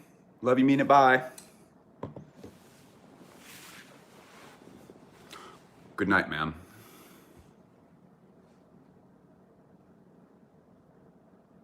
Schiaparelli, huh? Schiaparelli. Okay. And someone else is saying it's Schiaparelli? Schiaparelli? Schiaparelli. Are you guys just like jerking me around right now?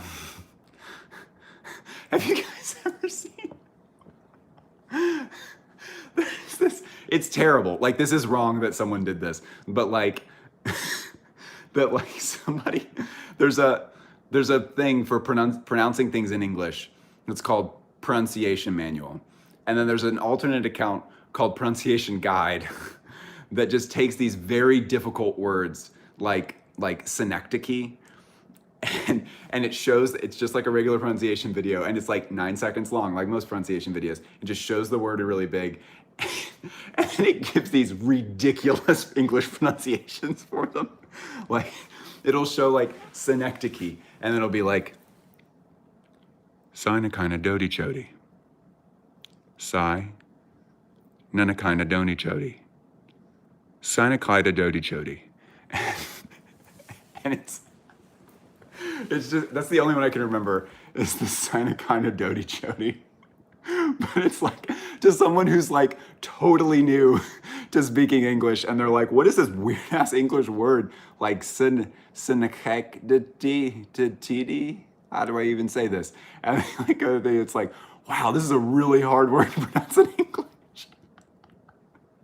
I did some checking because I was like, damn, that's like actually like kind of shitty if in fact like this somehow has gotten the SEO to where it is like the top. So I would like pull up an incognito window and search like how to pronounce synecdoche, and like clicked it, and it wasn't anywhere close to the top. It was like totally meant to just be a joke YouTube account, but like it was the funniest shit that I've seen in years. It was very funny.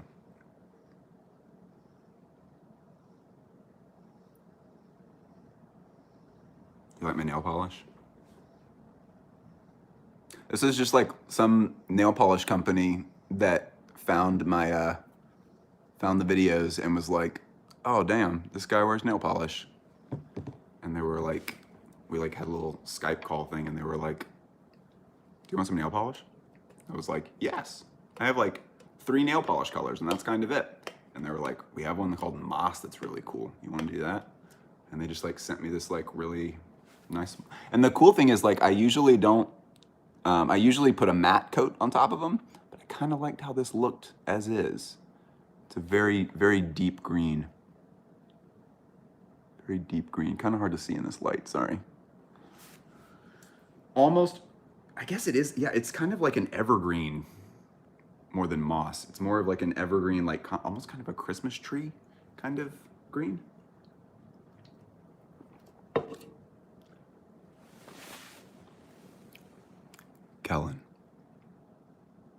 Kellen has asked very sweetly, in all caps, for bedtime ASMR. Kellen, I'm not going to do that. What else are we talking about, guys? JK, Kellen's the GOAT. The brand is called Faculty. The brand that makes these is Faculty. My favorite fragrance is Silver Mountain Water by Creed, and holy shit, if anyone has the plug on Silver Mountain Water by Creed, please hit me up, because homeboy is not paying $1,000 for a bottle of that. But that is the one fragrance that I like. I like Orage by Louis Vuitton, which is technically a women's fragrance that they have. That stuff smells incredible. I like most of the stuff by Hermes. I like the wood one by Tom Ford a lot.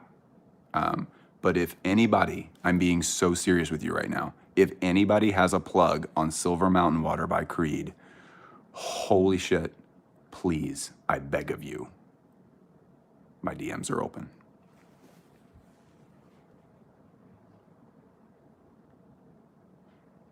Easel Guy, what's your favorite fragrance? Oh, Luke. So Luke has the Tom Ford Wood one. Isn't it incredible? It's the only like masculine fragrance that I've ever been like, this actually smells like really, really good. Because it's not like, it's not trying to, it is like an overtly masculine cologne. Like it is a cologne. But like it, yeah, it doesn't smell like a couch that's on fire in a motorcycle workshop. Like, it doesn't have like an overly chemical taste to it. It just smells very, very good. Yeah, people keep recommending Jazz Club Replica by Margiela. I need to check that out.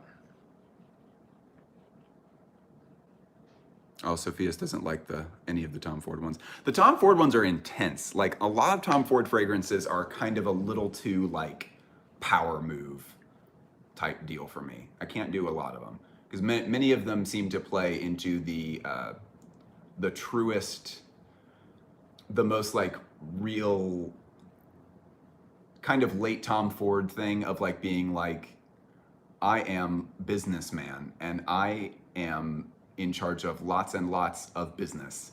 And I have like, behold, $10,000 suit, very nice suit. And I have, it's a very normal looking suit, but $10,000, so much money over here. That's what most of the colognes seem to be saying to me. But the wood one, I do like the wood one a lot. The wood one smells really good.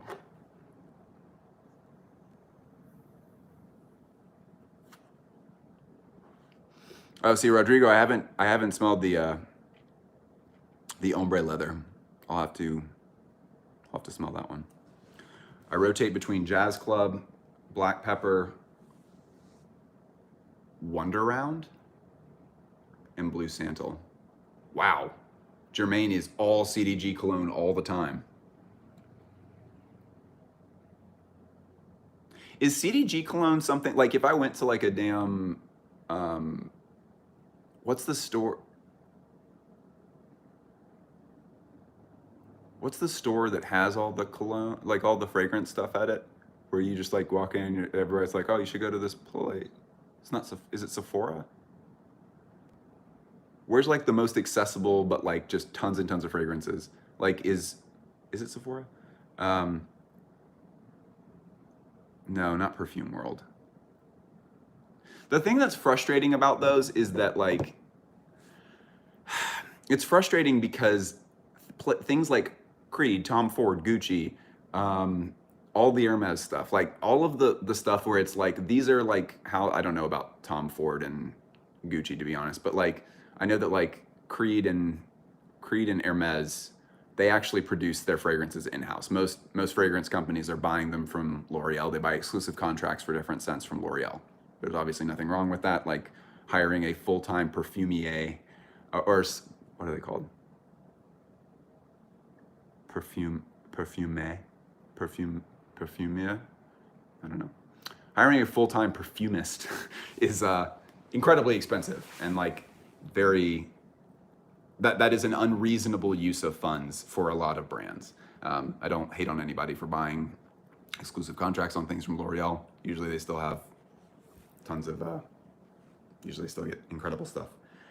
But it's frustrating that you can't go into like a Sephora and be like, I just want to smell like the Creed stuff. And they're like, we don't have anything that's anywhere close to that. Like we don't keep Creed, we don't keep Tom, we don't keep Gucci, we don't keep like anything that is like higher end fragrances. There, it's just, you have to like, it's like where, I live in Atlanta, like where am I going to go smell that? I can go to the Hermes store, which is like an hour drive just to get there. Or like, it's a pain in the ass. Trying to get a hold of really nice fragrances that don't smell super chemically has been a uphill battle so far. But I need to just like put on a damn mask and go to a Sephora and just actually look around.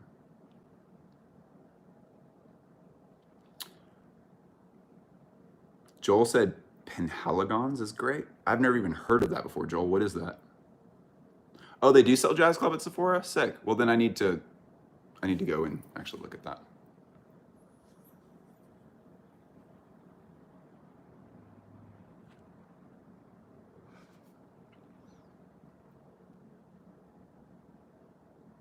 How many does anyone know the actual number of CDG fragrances that there are? Because it seems like there's like more fragrances than they even have like diffusion lines. Like there's like, it's somewhere in the 20s or something. They have an insane number of fragrances. It is so high.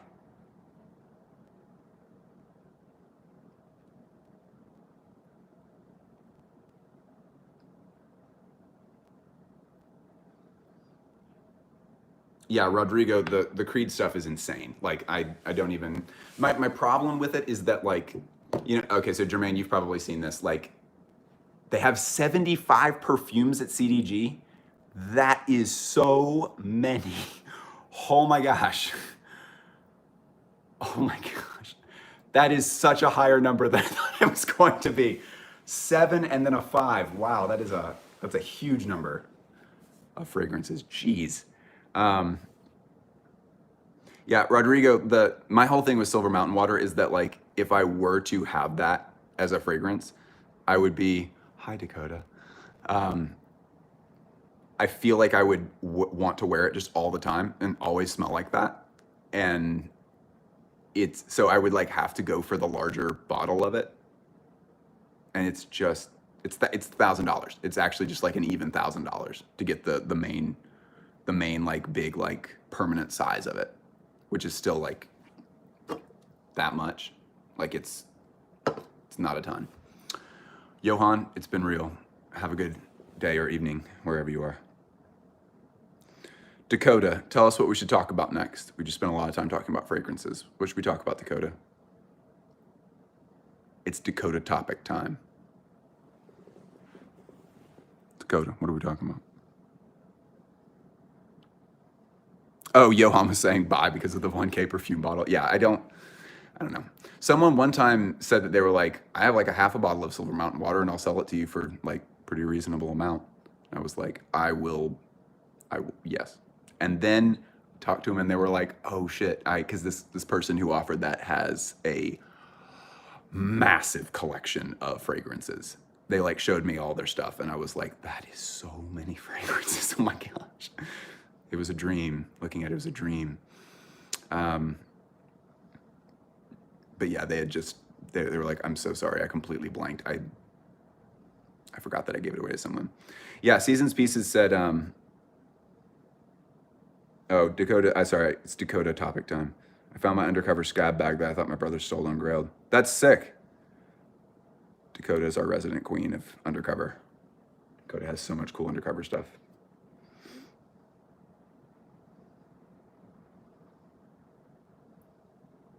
Yeah, Dakota, if your brother starts like taking your undercover stuff again, just like get him on the phone and then like just like call me and then hand him the phone.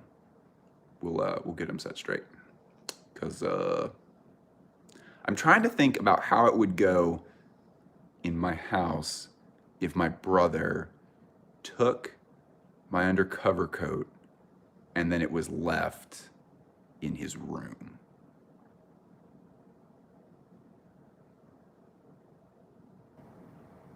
That would not go well. I don't think that would go well at all. That would be rough. Dakota, get your boyfriend to join the Patreon because one of our #1 patrons just downgraded to like $5 a month from a much, much, much higher number than that. And we're in the red for today. So yeah, get your brother to join the motherfucking Patreon at patreon.com/blissfoster. Join today. I'm 30. I'll be 31 on September 10th. Yeah, Rodrigo, join up, homie. Get it.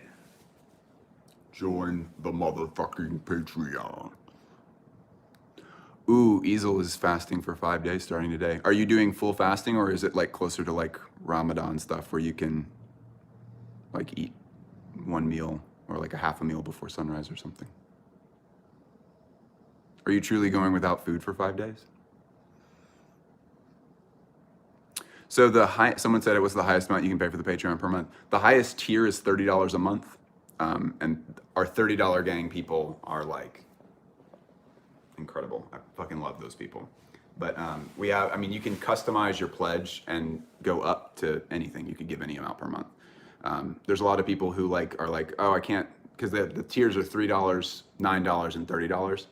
And like a lot of people will say like, oh, well, I can't like go all the way up to like $30, but like I'll join the $9 tier and then bump it up to 15 or whatever. That's what a lot of people do. Do $30 tiers get strands of your hair?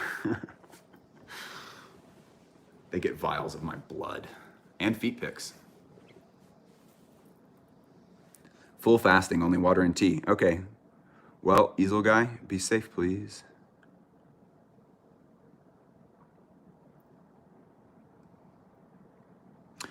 So hello, Martin Margila.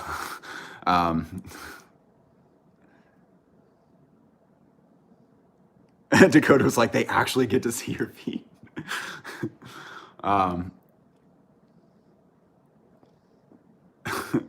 Luke said, if I do $30, can I get your toenail clippings?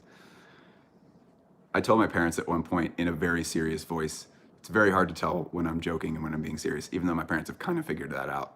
But I told them that I was doing the bathwater thing for the $30 tier. And they were like, they had this like look on their faces like, okay, there's a lot of things about Bliss's life that we don't necessarily fully understand. This might be one of those things. We need to be polite and chill about things. Bam. Rodrigo just joined up under $9. Rodrigo, thank you so much. I think if we got one more, because we had a few join up earlier today, like prior to the live stream actually starting. I think if we got one more like $9 tier person to join up, I'm pretty sure we would be back in the black for today. Yeah, Margilla said, Martin Margilla said, do you think it is a good idea to talk about LV? I specified this earlier. I made a statement about that on Instagram and Twitter, and I don't feel like there's anything else really we need to discuss about it. We end up spending so much time on the live streams talking about just things surrounding Virgil that like I really don't feel the need to talk about this anymore. I've said my full statement. It is there permanently for anybody who wants to read it or check it out. But that's the situation.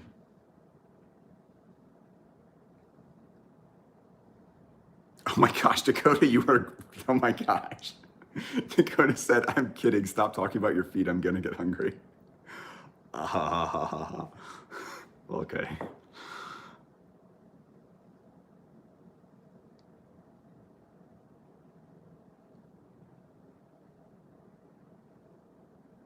Oh, Dakota's selling their tabbies. Dang it.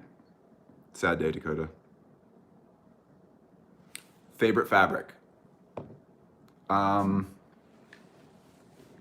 What is my favorite fabric? I think that if I just had to be like, this is my favorite fabric, I think it's gotta be wool. I think it has to be wool. Because wool it's like a miracle kinda. The fact that like we figured out how to make wool early on, long time ago, like 20 years ago. Hey, Joel just joined the Patreon. Thank you, Joel. You're a G. Thank you so much, Joel. I think it's got to be wool. And I think that wool is so radically underutilized because wool does not just have to be like sweaters, coats, like shirts made of like a really thinly cut wool. Mwah! They're so good. They're incredible. And that used to be so commonplace. Like just shirts, you throw a rock and you hit a wool shirt, like back in like the 17 and 1800s. Men were just walking around wearing wool shirts all the time. And they're incredible. It's such a like technically competent fiber. It's so good. And it doesn't have to be extremely hot. That's like one of the properties of wool. Wool is incredibly breathable. It works great for so many things. Problem is, it's more expensive than just like cotton, and cotton is polyester, I guess, is the most overutilized fiber. Just gets, I mean, it's just sort of like, we're making this thing, like what should we make it out of? Like everybody's just like, nah, it's polyester, it's plastic, just make it out of plastic. Yeah, Joel, you're incredible. Thank you so much. You already know because of your last name, but you're a G.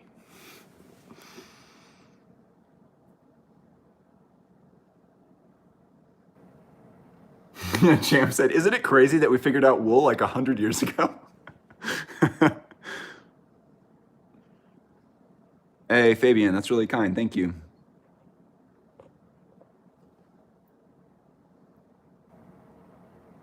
My favorite pair of shoes are the ones that I did a video of, my second video ever, which are the Christopher Rayburn collaboration with Clarks, where it's the Trigenic scale.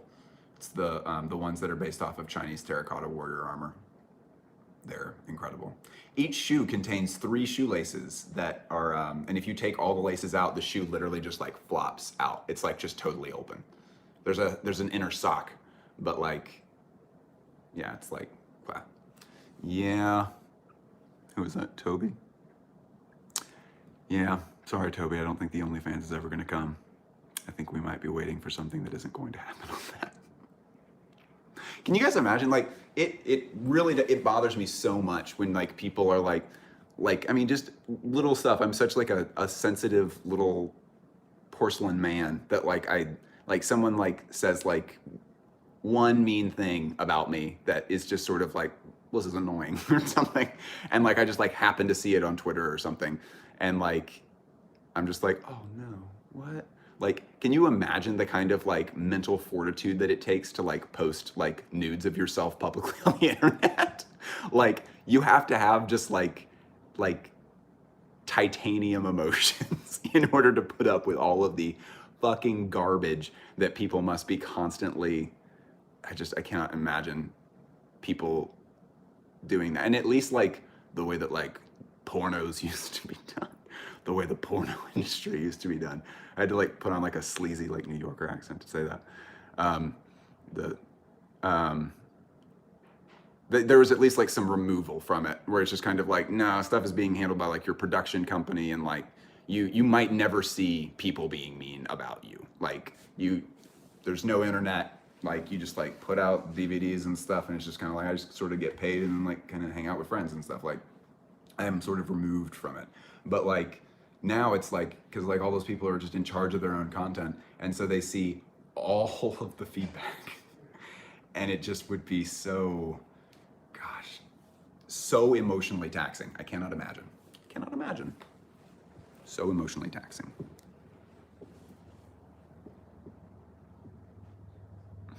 Jeez, yeah, everybody behave in the comments. Jeez. Least favorite fashion trend? I don't know, because I don't really, I guess I'll notice them, but they're not, because they're so impermanent, all trend stuff, true trend stuff. Now, things that are like zeitgeist things, like we're all thinking more about wider pants now. That's not really a trend. So like, that's not really a thing, but like, yeah, things like, what even is a trend right now? It doesn't stick with me because it's not important to me, I guess. Can y'all tell me, okay, seriously, in the comments, what is a men's fashion trend right now? What is a thing that is meant to be like, we're doing this, it's a cool thing for like pretty much this summer, and then next summer this is not gonna be a cool thing to do? What is one of those things?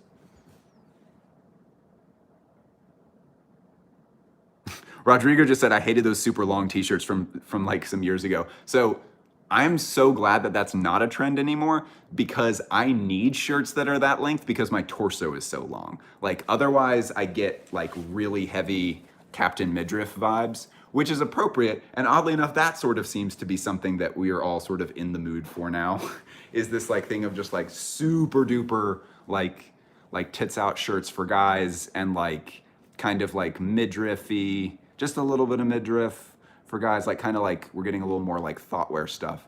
Hey, Jared just edited their pledge from $3 to $9. Thank you so much, Jared. You're incredible. Thank you, my friend.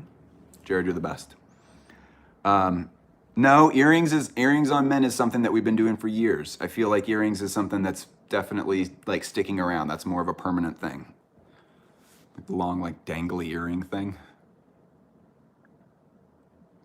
I would say it's also, and this is gonna sound super shitty, I guess, but like it's also very hard for me to keep up with like what is a trend because I feel like I see the like maybe the earrings thing for men was like the one very dangly earring on one side. Like I maybe that was just like a thing that was like, oh, this is something that we were doing in 2020 and it's not going to be cool next year. But I've seen that because like I'm following all the people and I'm friends with and I'm like I'm engaged with the world that is influencing what those trends are. And so I end up seeing those things years before they happen. Oh, dunks are trending right now. Okay. I've never liked dunks. I remember there were tons of kids like in my high school back in like 2008. I knew this kid who was just like, bro, I love dunks. Nike dunks are like, that's like my shoe. I basically collect dunks. And like, I remember looking at them and just being like, I'm not sure I get the appeal of this shoe. And now I'm very deep into the politics of fashion, at least. I'm not deep into sneaker culture. I don't understand the nuances of what sneaker culture is. But I still aesthetic, like on an emotional level, I don't really like dunks all that much. Which of course I understand that like in sneakers, it's not really about like, does this aesthetically look cool? There's more to like you're looking at like the story arcs of what's going on in sneaker culture. You're not really looking at like, what is best shoe? What is good shoe? Good best looking shoe is this. So we wear best good shoe. It's much more of like a cultural like arc, I guess. See ya, Andrew. Love you. Have a good night and sleep.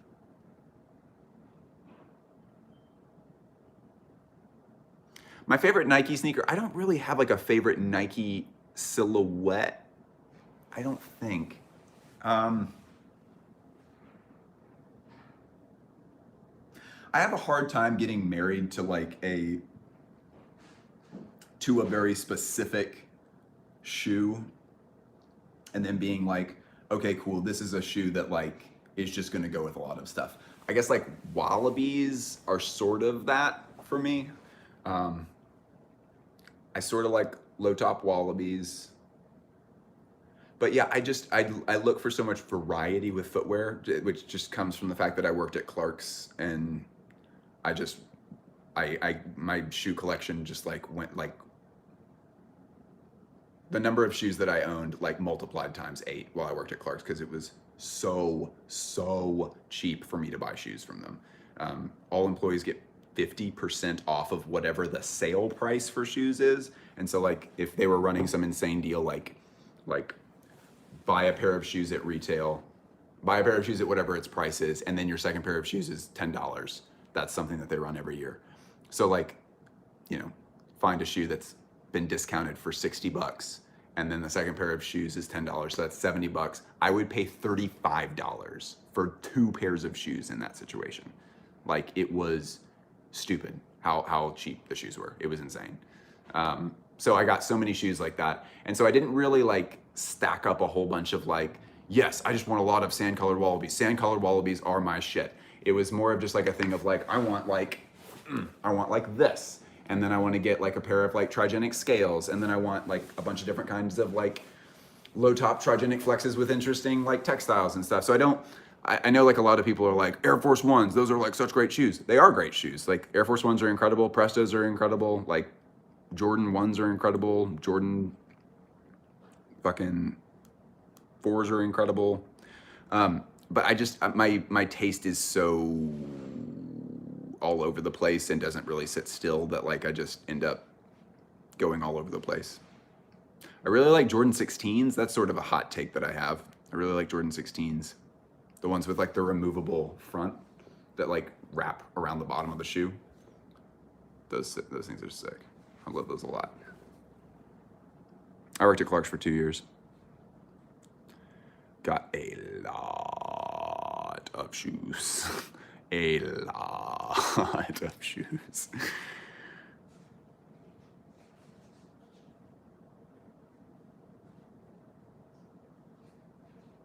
Oh, Dakota, are you? Oh yeah, Dakota's starting a YouTube channel. I forgot. Dakota, you got to send me the link to that when you actually like get the stuff up. Y'all know who like might be starting a YouTube channel is Lore. Lore is probably going to be starting a channel, which would be sick because Lore has such an insane Lauren Loren Pilon, Pilon. She's like the god of RAF. She has so much RAF, so much vintage RAF too. It's insane. She just recently got the RAF helmet, like the really like sick, like mushroom like head RAF helmet. It's insane. How long will the CCP Insta stream be tomorrow? So yeah, I'm interviewing somebody who's just going to show us his big collection, his archive of Carol Christian Pohl, and Instagram limits those to being an hour, so it's going to be under an hour. But usually they end up lasting like 40 to 50 minutes. But it'll be saved to my feed after that, so you can watch it anytime you want. No, it's not Connor. It's Barry. He has a YouTube channel that specializes in Carol's work. So he's a well-spoken dude. He dresses incredibly well. Like he styles it excellently. It's a good job.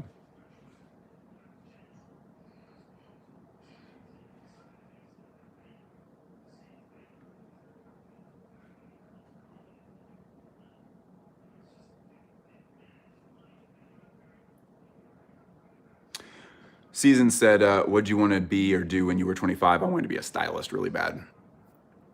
That was my big aspiration, was I wanted to be a stylist. And then as I got deeper into it, I was like, really, this is not scratching my itch in the way that I need it to, but stylist seemed to be the closest way to scratch that itch. And then when I figured out the YouTube thing, I was like, oh, fuck. This is what I was born to do. And it's been so great. Started the channel when I was 28. Didn't figure out really that it was like what I wanted to do with my life until I was 29. And then here we are, almost 31. And I'm like, this is my full-time job. This is so sick. All right, y'all. I think that is gonna do it for today. Thanks for joining me. Thanks for looking through the book. I'm gonna try to get this scanned. I might do that later today. I don't know. Thank you so much for joining me. Everybody go join the motherfucking Patreon. Join it up. The Discord is incredible. It's so sick. It's beautiful. I think that is all. Please drink lots of water. Go drink a thing of water, like a full glass, room temperature water. Drink it all at once. Go drink that now. I love you all very much. I'll talk to you soon. Bye.